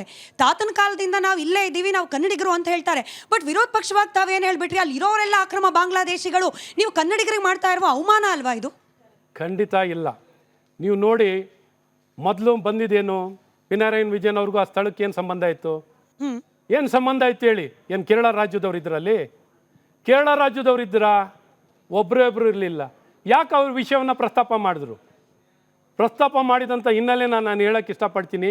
ಯಾವಾಗ ಅಲ್ಲಿ ವೆಸ್ಟ್ ಬೆಂಗಾಲಿನ ಕಾರುಗಳು, ವೆಸ್ಟ್ ಬೆಂಗಾಲಿನ ಜನ, ಯಾರು ಬಾಂಗ್ಲಾದೇಶಿಂದ ಬಂದಂಥ ವ್ಯಕ್ತಿಗಳ ಒಂದು ಏಜೆಂಟ್ ವ್ಯವಸ್ಥಿತವಾಗಿ ನಡೀತಿರುವಂಥ ಒಂದು ರ್ಯಾಕೆಟ್ ಅದು, ಅಲ್ಲಿ ಯಾವಾಗ ಅದು ಬಯಲಾಗಿದ್ದ ತಕ್ಷಣ ಹಾಗಿದ್ರೆ ಸರ್ಕಾರ ನೆಲ ಧ್ವಂಸ ಮಾಡೋ ಮುಂಚೆ ಜವಾಬ್ದಾರಿ ಇರಲಿಲ್ವಾ? ಈ ಸರ್ಕಾರಕ್ಕೆ ಜವಾಬ್ದಾರಿ ಇರಲಿಲ್ವಾ? ಇದು ಮನವರಿಕೆ ಇರಲಿಲ್ವಾ? 25 ವರ್ಷ ಅಂತ ಹೇಳ್ತಾರೆ. ಈ ಪ್ರಾಪರ್ಟಿ ಹ್ಯಾಂಡ್ ಓವರ್ ಮಾಡಿದೆ 2016ರಲ್ಲಿ BBMPಗೆ ಹ್ಯಾಂಡ್ ಓವರ್ ಮಾಡಿದ್ಮೇಲೆ ಇಲ್ಲಿ ಮನೆ ಕಟ್ಟಿರೋದು ಸ್ಯಾಟಲೈಟ್ ಇಮೇಜ್ ಪ್ರಕಾರವಾಗಿ ಕಳೆದ 2 ವರ್ಷದಲ್ಲಿ ಮನೆ ಕಟ್ಕೊಂಡಿರೋವಂಥದ್ದು ಭಾಳ ಸ್ಪಷ್ಟವಾಗಿ ವ್ಯಕ್ತವಾಗುತ್ತೆ. ಹಾಗೆ ಯಾವಾಗ ಇವರು ಬಾಂಗ್ಲಾದೇಶಿಯರು ಅಂತ ಸ್ಪಷ್ಟವಾಗಿ ನಾವು ಹೇಳೋಕ್ಕೆ ಸ್ಟಾರ್ಟ್ ಮಾಡಿದ್ವೋ, ಏನು ಮಾಡಿದ್ರು, ಸುತ್ತಮುತ್ತಿದ್ದಂಥ ಪ್ರದೇಶದ ಜನರನ್ನ ಕರ್ಕೊಂಬಂದು ಅಲ್ಲಿ ಬೇರೆಯವ್ರನ್ನ ಏನು ಹೇಳ್ತಾರಲ್ಲ, ಬೋಗಸ್ ಮತ್ತು ಡೂಪ್ಲಿಕೇಟ್ ಜನರನ್ನ ಬೇರೆಯವ್ರನ್ನ ಕರ್ಕೊಂಬಂದು ನಿಲ್ಲಿಸಿ ಅವರನ್ನು ಇಲ್ಲಿ ವಾಸ ಮಾಡ್ತಿದ್ರು ಅವರನ್ನು ಪ್ರೂವ್ ಮಾಡ್ಲಿಕ್ಕೆ ಕೊಟ್ಟಿದ್ರು. ಹಾಗಿದ್ರೆ BBMP ಅವ್ರನ್ನ ನೆಲಸಮ ಮಾಡೋ ಮುಂಚೆ ಇವ್ರದ್ದೆಲ್ಲ ಮಾಹಿತಿ ತೊಗೊಂಡಿರ್ಲಿಲ್ವಾ? ಈ 170 ಜನ ಅಂತ ಮನೆ ಹೇಳ್ತಿರಲ್ಲ, 170 ಜನ, ಈ 170 ಜನದ ಮಾಹಿತಿ ಇರಲಿಲ್ವಾ? ಈ ಮಾಹಿತಿಗಳು ಇಟ್ಕೊಂಡಿದ್ರೆ ಯಾಕೆ ಮತ್ತೆ ಚೆಕ್ ಲಿಸ್ಟ್ ಇಟ್ಕೊಂಡು ಹೋಗಿದ್ರು ಇವರು? ಚೆಕ್ ಲಿಸ್ಟ್ ಇಟ್ಕೊಂಡು ನಿಮ್ಮ ಆಧಾರ್ ಕೊಡಿ, ಇದನ್ನು ಕೊಡಿ, BPL ಕಾರ್ಡ್ ಕೊಡಿ, ಅದನ್ನು ಕೊಡಿ. ಆ ಚೆಕ್ ಲಿಸ್ಟಲ್ಲಿ ನೀವು ನೋಡಬೇಕು, ಅದರಲ್ಲಿ ಬರ್ತ್ ಸರ್ಟಿಫಿಕೇಟ್ ಕೇಳಿಲ್ಲ, ವಂಶವೃಕ್ಷ ಕೇಳಿಲ್ಲ. ಮೂಲಭೂತವಾಗಿ ಬರ್ತ್ ಸರ್ಟಿಫಿಕೇಟ್ ಇಲ್ಲ ಅಂದರೆ ಅವ್ರು ಎಲ್ಲಿಯವರು ಅಂತಲೇ ಗೊತ್ತಾಗಲ್ಲ. ಹಾಗಾಗಿ ಬರ್ತ್ ಸರ್ಟಿಫಿಕೇಟ್ ಕೇಳಬೇಕಾಗಿತ್ತು. ಈ ಚೆಕ್ ಲಿಸ್ಟ್ ಇಟ್ಕೊಂಡು ಬರಬೇಕು, ತದನಂತರ ಚೆಕ್ ಲಿಸ್ಟ್ ಇಟ್ಕೊಂಡು ಬರಬೇಕಾಗಿಲ್ಲ. ಅಧಿಕಾರಿಗಳು ಇದನ್ನು ಸಮರ್ಥಿಸಿ 94 ಆಗಿದ್ರೆ 25 ವರ್ಷದಿಂದ ಇದ್ದರೆ ಇವರಿಗೆ 94 CC-ನಲ್ಲಿ ಮನೆ ಸಿಕ್ಬಿಟ್ಟಿರೋದು. ಸರಿ ಸರ್, ಸೆಟಲೈಟ್ ಇಮೇಜ್ ಏನೋ ಈಸಿಯಾಗಿ ತೆಗೆದುಬಿಡ್ತು ವಿರೋಧ ಪಕ್ಷ ಬಿಜೆಪಿ ಅವರು. ನಿಜವಾಗ್ಲೂ ಬಾಂಗ್ಲಾದೇಶಿಗರೇ ಆಗಿದ್ದರೆ ಅದನ್ನು ದಾಖಲೆ ತರಿಸೋದು ಅಥವಾ ಅದನ್ನು ಪ್ರೂವ್ ಮಾಡ್ಲಿಕ್ಕೆ ಬೇಕಾದ ವ್ಯಾಲಿಡೇಷನ್ನು ಡಾಕ್ಯುಮೆಂಟ್ಗಳು ಇದು ತೆಗೆಸೋದು ಬಿಜೆಪಿ ಕಷ್ಟನಾ? ಕೇವಲ ಗಾಳಿಲಿ ಗುಂಡಿ ಹೊಡಿಯೋದಾ? ಇವ್ರು ಬಾಂಗ್ಲಾದೇಶಿಗಳು you have to prove it ಅಲ್ಲ. ಆ ದಾಯಿತ್ವ ವಿರೋಧ ಪಕ್ಷದ ಮೇಲೆ ಇದೆಯಲ್ಲ. ಸ್ಮಿತಾ ಅವರೇ, ಇದನ್ನೆಲ್ಲ ತೆರವುಗೊಳಿಸೋ ಮುಂಚೆ ಹೋಗಿರೋರು ಯಾರು? ಇದನ್ನು ಗಮನಿಸ್ತಿರೋರು ಯಾರು? ಆಡಳಿತ ಮಾಡ್ತಿರೋರು ಯಾರು? ಸರ್ಕಾರ, ಕಾಂಗ್ರೆಸ್ ಸರ್ಕಾರ. ಇವರೆಲ್ಲ ದಾಖಲೆನ ತೊಗೊಂಡು ಯಾವ ಥರ ಭಾಳ ಸ್ಪಷ್ಟವಾಗಿ ಇವ್ರು ದಾಖಲಾತಿ ಇದ್ದಿರೆ, ಇವ್ರಿಗೆ ಅರ್ಹತೆ ಇದೆ, ಎಲಿಜಿಬಿಲಿಟಿ ಇದ್ದಿದ್ರೆ ಇವ್ರಿಗೆ 94 CC ಹೇಳ್ತಾ ಇದ್ದೀನಲ್ಲ, 2015 ಮುಂಚೆನೇ ಅರ್ಜಿ ಹಾಕಿ ಇವ್ರಿಗೆಲ್ಲ ರೆಗ್ಯುಲರೈಸ್ ಮಾಡಿಕೊಡ್ಬೋದಿತ್ತು. ಹಾಗಾಗಿ ಅವರು 2015 ಮುಂಚೆ ಇಲ್ಲ 94 CC-ಯಲ್ಲಿ ಎಲಿಜಿಬಿಲಿಟಿ ಬರೋಲ್ಲ. ಹಾಗಾಗಿ ಇದನ್ನು ತೆರವುಗೊಳಿಸೋ ಮುಂಚೆ ದಾಖಲೆ ತೊಗೊಳ್ದೇನೆ ತೆರವುಗೊಳಿಸೋಕ್ಕಾಗತ್ತಾ? ಸೊ ಇದೆಲ್ಲ ಮಾಡಿರೋರು ಕಾಂಗ್ರೆಸ್ ಸರ್ಕಾರ. ಇವತ್ತೇನು ಒಂದು ಕೇರಳದಲ್ಲಿ ಚುನಾವಣೆ ಇದೆ, ಕೇರಳದಲ್ಲಿ ಮುಸಲ್ಮಾನರು ಓಟ್ ಬೇಕು ಅವರಿಗೆ. ಈ ಮುಸಲ್ಮಾನರು ಓಟ್ ಪಡ್ಕೊಳ್ಳೋಕ್ಕೋಸ್ಕರ ಕಾನೂನು ಬೇಡ, ಸಂವಿಧಾನವೂ ಬೇಡ, ಪ್ರಜಾಪ್ರಭುತ್ವನೂ ಬೇಡ, ಏನು ಬೇಕಾದ್ರೆ ಮಾಡ್ತೀವಿ. ಓಟಿಗೋಸ್ಕರ ನಾವು ತುಷ್ಟೀಕರಣಕ್ಕೋಸ್ಕರ ಏನೊಂದು ಬೇಕಾದ್ರೆ ಮಾಡ್ತೀವಿ ಅನ್ನೋದಕ್ಕೆ ಸಾಕ್ಷಿನೇ ಕೋಗಿಲು. ಸರಿ, ಓಟ್ಗೋಸ್ಕರ ಫ್ಲಾಟ್ ಕೊಡ್ತಿದ್ದಾರೆ ಅನ್ನೋದು ಬಿಜೆಪಿ ಆರೋಪ ಇರಬಹುದು. ನೀವು ಕೂಡ ಈ ಕೋಗಿಲು ಉಳಿಸಿ ಅನ್ನೋ ಪ್ರತಿಭಟನೆಯಲ್ಲಿ ಅಬ್ಬರದ ಭಾಷಣ ಮಾಡಿದ್ರಿ, ಸೊಂಟ ಇಲ್ಲದ ಸರ್ಕಾರ ಅಂದ್ಬಿಟ್ರಿ ಸರ್ಕಾರವನ್ನ. ಆದರೆ ವಿರೋಧ ಪಕ್ಷ ಬಿಜೆಪಿ ಗಟ್ಟಿ ಧ್ವನಿ ಇಲ್ಲದ ವಿರೋಧ ಪಕ್ಷ ಆಗ್ಬಿಟ್ಟಿದ್ಯಾ? ನೀವು ಏನೇ ಪ್ರತಿಭಟನೆ ಮಾಡಿದ್ರು, ಎಷ್ಟೇ ಟ್ವಿಟರಲ್ಲಿ ವಾರ್ ಮಾಡಿದ್ರು ಕೂಡ ಫ್ಲಾಟ್ ಕೊಟ್ಟೇ ತೀರ್ತೀವಿ ಅಂತ ಸರ್ಕಾರ ನಿರ್ಧಾರ ಮಾಡಿದೆ. ಅದಕ್ಕೆ ಬೇಕಾದ ಪ್ರಕ್ರಿಯೆ ಕೂಡ ನಡೀತಿದೆ. ಏನು ಪ್ರಯೋಜನ ಆಯಿತು ಬಿಜೆಪಿಯ ಹೋರಾಟ? ಏನು ಪ್ರಯೋಜನ ಆಯಿತು ನಿಮ್ಮ ಅಬ್ಬರದ ಭಾಷಣ? ಖಂಡಿತ ನೋಡಿ, ಸರ್ಕಾರ ತನ್ನ ಅಧಿಕಾರ ದುರ್ಬಳಕೆಯನ್ನು ಕೊಟ್ಟಾಗ ಪ್ರಜಾಪ್ರಭುತ್ವದಲ್ಲಿ ನಮ್ಮ ಕರ್ತವ್ಯ ಏನು? ಜನಕ್ಕೆ ಮನವರಿಕೆ ಮಾಡೋದು, ಜಾಗೃತಿ ಮೂಡಿಸುವಂಥದ್ದು, ಸರ್ಕಾರಕ್ಕೆ ಮನವರಿಕೆಯನ್ನು ಮಾಡೋದು, ಪ್ರಬಲವಾಗಿ ಅದನ್ನು ವ್ಯಕ್ತಪಡಿಸುವಂಥದ್ದು ನಮ್ಮ ಕರ್ತವ್ಯ ಆಗಿದೆ. ಇದನ್ನು ಮೀರಿ ನಾವು ಬಂಡತನದಲ್ಲಿ ಅಧಿಕಾರ ದುರ್ಬಳಕೆಯನ್ನು ಮಾಡ್ತೀವಿ. ಇದೊಂದೇ ಮೊದಲೇ ಬಾರಿ ಅಲ್ಲ, ಇದನ್ನು ಹಲವಾರು ಬಾರಿ ಕೇರಳ ರಾಜ್ಯದಲ್ಲಿ ಆನೆ ತುಳಿತಕ್ಕೆ ಸತ್ತೋಗಿರೋರ್ಗು ದುಡ್ಡು ಕೊಡ್ತಾರೆ. ಅಲ್ಲಿ ಮನೆ ಬಿದ್ದೋದ್ರೆ ದುಡ್ಡು ಕೊಡ್ತಾರೆ. ವಯನಾಡಿಗೆ ಮಾತ್ರ ಸ್ಪೆಷಲ್ ಸ್ಟೇಟಸ್ ಕೊಡ್ತಾರೆ. ಈ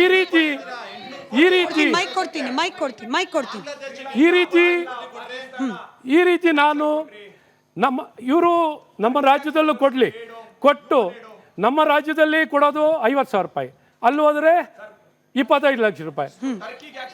ಈ ರೀತಿ ತಾರತಮ್ಯವನ್ನ ತಮ್ಮ ದುಡ್ಡಲ್ಲಿ, ಕಾಂಗ್ರೆಸ್ ಪಕ್ಷ ದುಡ್ಡಲ್ಲಿ ಕೊಟ್ಟರೆ ಭಾಳ ಸಂತೋಷಪ್ಪ ಅಂತ ಹೇಳ್ಬೋದು. ಕಾಂಗ್ರೆಸ್ ಪಕ್ಷದ ದುಡ್ಡಲ್ಲಿ ಇವರೆಲ್ಲ ಸಹಾಯ ಮಾಡಿದ್ರೆ ಸ್ವಾಗತ. ಇವರು ಸರ್ಕಾರದ ದುಡ್ಡನ್ನು ಹೀಗೆ ಮನಬಂದಂತೆ ದುರ್ಬಳಕೆಯನ್ನು ಮಾಡ್ಕೊಳ್ಳೋದಕ್ಕೆ ಇವರಿಗೆ ಅಧಿಕಾರ ಎಲ್ಲಿದೆ? ಸೊ ಹಾಗಾಗಿ ಇವತ್ತು ಇದನ್ನೆಲ್ಲ ಬಯಲಿಗೆ ಎಳೆಯುವಂಥ ಕೆಲಸಗಳನ್ನು ನಾವು ಮಾಡ್ತಾ ಇದ್ದೀವಿ. ಸರಿ, ಬೊಮ್ಮಾಯಿ ಅವರು ಹೇಳ್ತಾರೆ ಬಿಜೆಪಿ ಅನೇಕ ನಾಯಕರ ಬಾಯಲ್ಲೂ ಕೂಡ ಈ ಮಾತು ರಿಪೀಟ್ ಆಗ್ತಾ ಇದೆ.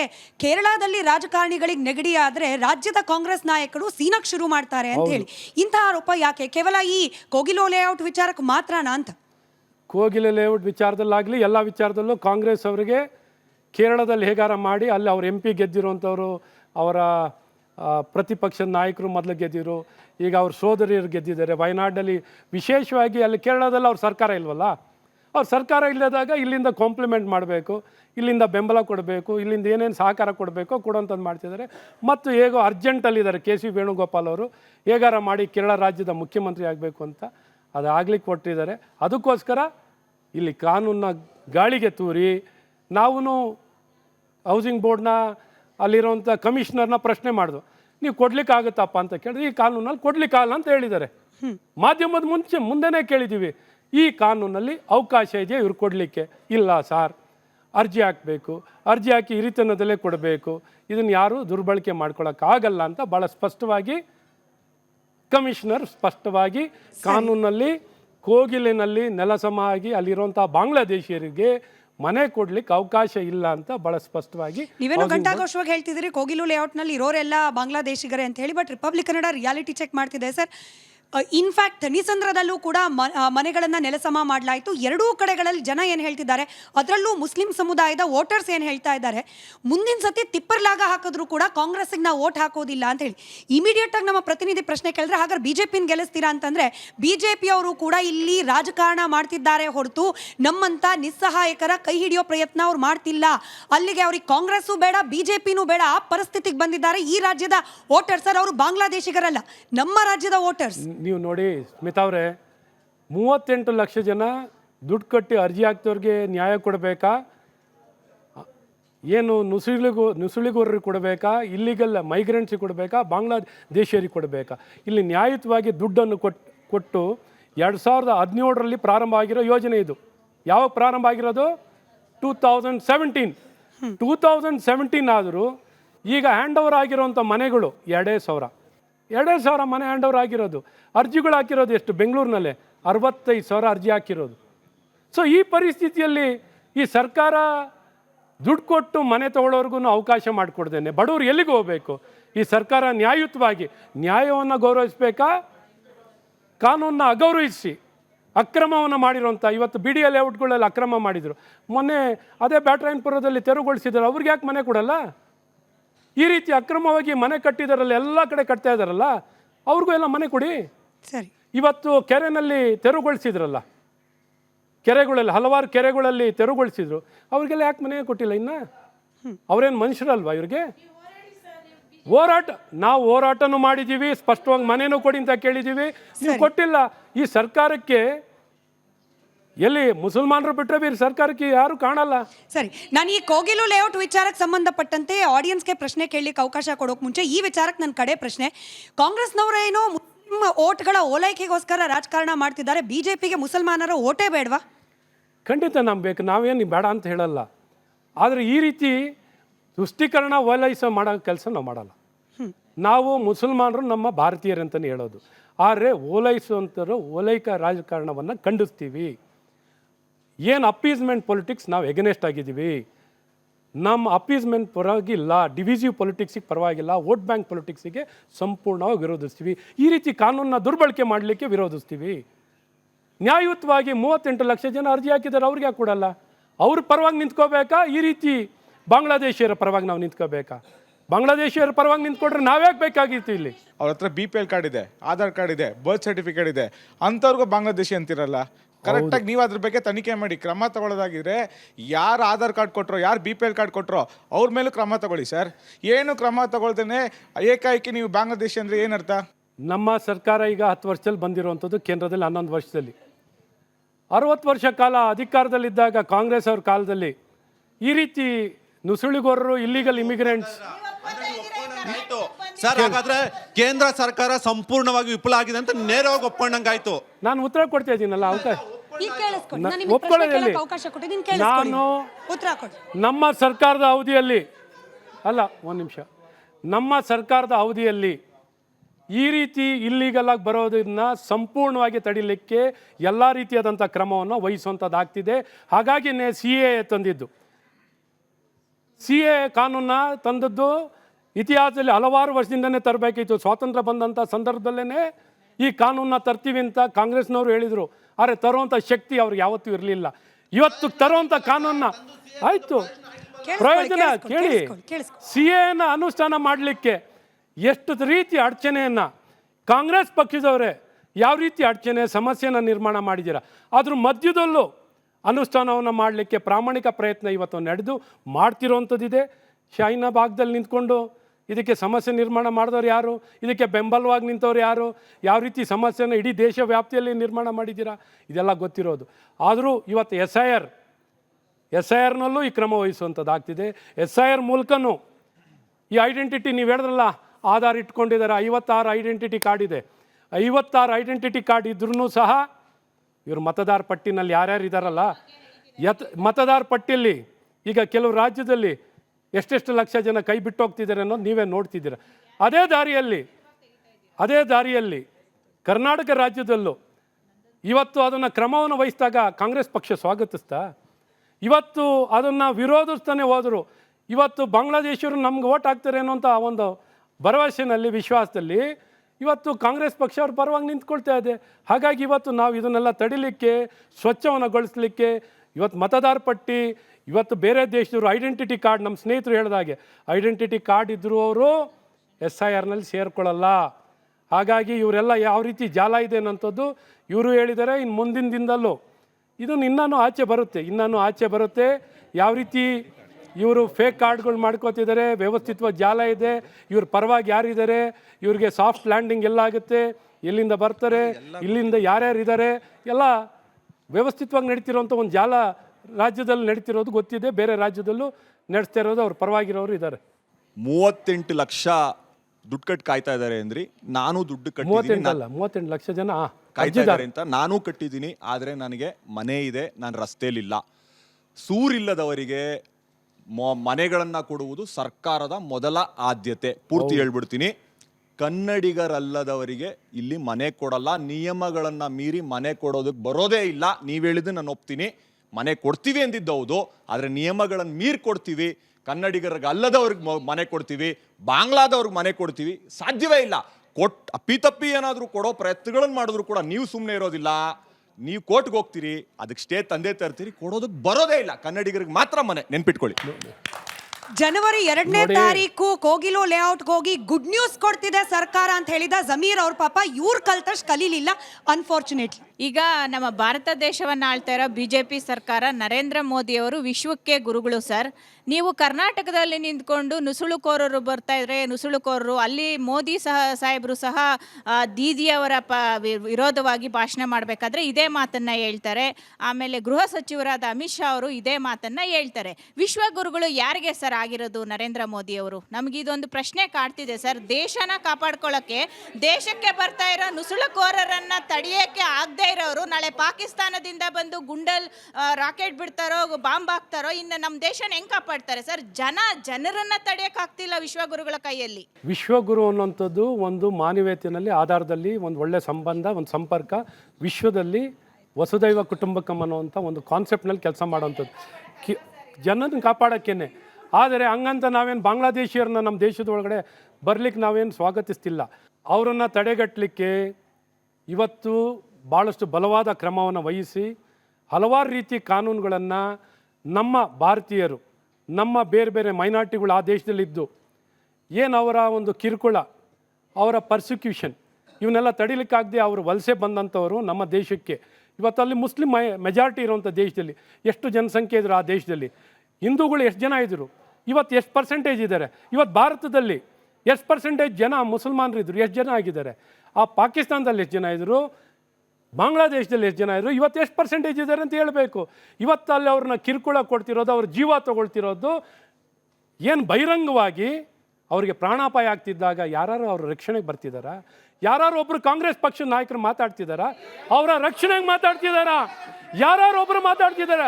ಇವತ್ತು ಇಲ್ಲಿಗಲ್ ಮೈಗ್ರೇಷನ್ ಬಾಂಗ್ಲಾದೇಶದಿಂದ ಆಗೋದಕ್ಕಾಗಲಿ, ಪಾಕಿಸ್ತಾನದಿಂದ ಆಗೋದಕ್ಕಾಗಲಿ ಸಂಪೂರ್ಣವಾಗಿ ತಡೆಗಟ್ಟಲಿಕ್ಕೆ ಎಲ್ಲ ರೀತಿಯಾದಂಥ ಕ್ರಮ ಭಾರತ ಸರ್ಕಾರದಿಂದ ಆಗ್ತಾ ಇದೆ. ಈ ಮುಂಚೆ ಇವರು ಬೇರೆ ಬೇರೆ ಅವಧಿಯಲ್ಲಿ ಆಗಿರುವಂಥದ್ದು ಬೇರೆ ಬೇರೆ ಲೆಗಸಿ ಪ್ರಾಬ್ಲಮ್ಸ್, ನಮಗೇನು ಬೇರೆ ಬೇರೆ ಸಂದರ್ಭದಲ್ಲಿ ಲೆಗಸಿ ಪ್ರಾಬ್ಲಮ್ಸ್ಗಳನ್ನು ತಂದುಕೊಟ್ಟಿರೋಂಥವ್ರು ಕಾಂಗ್ರೆಸ್ ಪಕ್ಷದವರು. ಇವತ್ತು ಇದನ್ನು ಸರಿಪಡಿಸ್ಲಿಕ್ಕೆ ಇವತ್ತು CAA ತರುವಂಥದ್ದಾಗಲಿ, ಇವತ್ತು SIR ತರುವಂಥದ್ದು ಎಲ್ಲವನ್ನು ತೊಗೊಂಡು ಸರಿಪಡಿಸಿ ಇದನ್ನು ಐಡೆಂಟಿಫೈ ಮಾಡಲಿಕ್ಕೆ ಇವತ್ತು ಬರೀ ಆಧಾರ ಇದ್ಬಿಟ್ರೆ ಅವರು ನಮ್ಮ ದೇಶದವ್ರು ಆಗಲ್ಲ. ಅದಕ್ಕೆ ಆದಂಥ ಪೌರತ್ವದ ವಿಚಾರದಲ್ಲಿ ಅದರದ್ದೇ ಆದಂಥ ದಾಖಲೆಗಳಿರ್ತದೆ, ಅದನ್ನು ಗಮನಿಸಿ ಕ್ರಮ ವಹಿಸುವಂಥದ್ದಾಗುತ್ತೆ. ಸ್ನೇಹಿತರೆ, ನೀವು ಆತಂಕ ಪಡಬೇಡಿ. ಇಲ್ಲಿ ಕಾಂಗ್ರೆಸ್ ಸರ್ಕಾರದಿಂದ ಇಂಥ ಯಾವುದೇ ಕ್ರಮ ಕಾಂಗ್ರೆಸ್ ಸರ್ಕಾರದಿಂದ ನಾವು ಬಯಸಲಿಕ್ಕಾಗಲ್ಲ. ಇದೇನೇ ಆದರೂ ಕೇಂದ್ರ ಸರ್ಕಾರದಿಂದನೇ ಮಾಡಲಿಕ್ಕಾಗತ್ತೆ, ಆದರೆ ಅವರಿಂದನೇ ಮಾಡಬೇಕು ಅಂತ ಹೇಳೋಕ್ಕೆ ಇಷ್ಟ. ಕೋಗಿಲು ಸಂಬಂಧಪಟ್ಟಂಗೆ ನೀವು ತಕ್ಷಣ ಅಲ್ಲಿ ಹೋದ್ರಿ, ಫ್ಯಾಕ್ಟ್ ಚೆಕ್ ಎಲ್ಲ ಮಾಡಿದ್ರಿ, ಅಶೋಕ್ ಅವ್ರು ಹೋಗಿದ್ರು, ಎಲ್ಲ ಮಾಡಿದ್ರು, ಅವರೆಲ್ಲ ಇತ್ತೀಚೆಗೆ ಬಂದವರು ಸ್ಯಾಟಲೈಟ್ ಇಮೇಜ್ ತೊಗೊಂಡ್ರಿ, 2 ವರ್ಷ ಮುಂಚೆ ಇರೋದು, ಮುಂಚೆ ಇರಲಿಲ್ಲ ಅಂದ್ಬಿಟ್ಟು ಇದೆಲ್ಲ ಲೂಪೋಲ್ಸ್ಗಳನ್ನೆಲ್ಲ, ಆಮೇಲೆ ಜೊತೆಗೆ ವಂಶವೃಕ್ಷ ಇಲ್ಲ ಅಂತ ಹೇಳಿದ್ರಿ, ಬರ್ತ್ ಸರ್ಟಿಫಿಕೇಟ್ ಇಲ್ಲ ಅಂತ ಹೇಳಿದ್ರಿ. ಈ ಲೂಪೋಲ್ಸ್ ಎಲ್ಲನೂ ನೀವೇ ಕಾಂಗ್ರೆಸ್ ಅವ್ರಿಗೆ ಎತ್ಕೊಡ್ತಾ ಇದ್ದೀರಾ. ಅದನ್ನೆಲ್ಲ ಅವ್ರು ರೆಕ್ಟಿಫೈ ಮಾಡಿಕೊಂಡು ಕರೆಕ್ಟಾಗಿ ಸೀನಿಯಾರಿಟಿ ಲಿಸ್ಟ್ ಮಾಡಿ ಕೊಟ್ಬಿಡ್ತಾರೆ. ಅವಾಗ ಏನು ಮಾಡ್ತೀರಾ ನೀವು? ಈ ಡಾಕ್ಯುಮೆಂಟ್ಸ್ ಎಲ್ಲನೂ ಇಟ್ಕೊಂಡು ಸೀಕ್ರೆಟಾಗಿ ಇಟ್ಕೊಂಡು ನಾಳೆ ಕೋರ್ಟ್ಗೆ ಹೋಗಿ ಸ್ಟೇ ಆರ್ಡರ್ ತೊಗೊಂಡು ಈಸಿಯಾಗಿ ಹೊಡಿಬೋದಾಯಿತು. ನೀವೇ ಅವ್ರ ಪರವಾಗಿ ಎಲ್ಲ ಕೆಲಸ ಮಾಡ್ತಾ ಇದ್ದಂಗಿದೆಲ್ಲ ಯಾಕೆಲ್ಲ ಹೇಳ್ತಾ ಇದ್ದೀರಾ ಪ್ರತಿ ದಿವಸ? ಇದು BJP ಕಾರ್ಯಕರ್ತರ ರೆಪ್ರೆಸೆಂಟೇಟಿವ್ ವಾಯ್ಸ್ ತರ ಆಯ್ತು ಸರ್. BJP ನಾಯಕರಿಗೆ ಪ್ರಶ್ನೆ, ಬರ್ತ್ ಸರ್ಟಿಫಿಕೇಟ್ ಏನಾದ್ರು ಕೊಡ್ಸಾಗಿದ್ರೆ ಎಲ್ಲ ಕೊಡ್ಸೋರು, ಇದು ಅಷ್ಟು ಸುಲಭ ಅಲ್ಲ. ಬರ್ತ್ ಸರ್ಟಿಫಿಕೇಟ್ ಮಾಡಲಿಕ್ಕೆ ಅದರದ್ದೇ ಆದಂಥ ಕಾಲ, ಬೇರೆ ಬೇರೆ ಕಾಲದಲ್ಲಿ ಇವಾಗ ಅವ್ರ ತಂದೆ ತಾಯರು ಬಂದಾಗ ಬೇರೆ ಬೇರೆ ಕಾಲದಲ್ಲಿ ಅದು ಡಿಜಿಟಲ್ಲಿ ಎನ್ರೋಲ್ ಆಗುವಂಥದ್ದು, ರಿಜಿಸ್ಟರ್ ಆಗುವಂಥದ್ದು.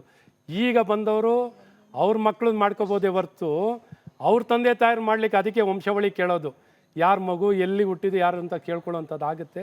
ಹಾಗಾಗಿ ಇವ್ರು ಏನೇ ಪ್ರಯತ್ನ ಮಾಡಿದ್ರು ಇದೆಲ್ಲ ಆಗದೆ ಕೆಲಸಗಳು. ಅವ್ರಿಗೇನು ಗೊತ್ತಿಲ್ಲ ಅಂದ್ಕೋಬೇಡಿ, ಗೊತ್ತಿಲ್ಲ ಅವ್ರ ಹತ್ರ ದಾಖಲೆ ಇಲ್ಲದೆ ಇದನ್ನು ಬಯಲಿಗೆಳೆಯುವಂಥದ್ದು ಸ್ಪಷ್ಟಪಡಿಸ್ಲಿಕ್ಕೆ ಸ್ಪಷ್ಟವಾಗಿ ಈ ದಾಖಲೆನ ಕೇಳ್ತಿಲ್ಲ, ಕೇಳಿ ಅಂತಲೇ ಹೇಳಿ ಇದನ್ನು ಒದಗಿಸಿದ್ರು ಈಗ ಅವ್ರ ಕೈನಲ್ಲಿ ಒದಗಿಸ್ಲಿಕ್ಕೆ ಆಗಲ್ಲ. ಗೊತ್ತಿಲ್ಲ ಪರಮೇಶ್ವರ್ ಅವರು ಇಲ್ಲಿ ಎಲ್ಲಿ ಭರತ್ ರೆಡ್ಡಿ ಆದಂತಹ ಇದನ್ನ ಅಲ್ಲಿಗೆ ಹೋಗಿ ಮೀಟಿಂಗ್ ಮಾಡ್ತಾರೆ.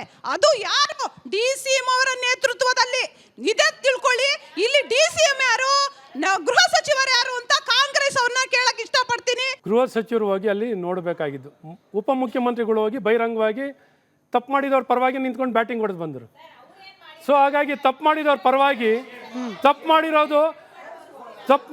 ಪರವಾಗಿ ಸರ್ಕಾರ ನಿಂತ್ಕೊಂಡಿದೆ ಅಂದರೆ, ಸರ್ಕಾರ ತಪ್ಪು ಮಾಡಿದವ್ರ ಪರವಾಗಿ ನಿಂತ್ಕೊಂಡಿದೆ.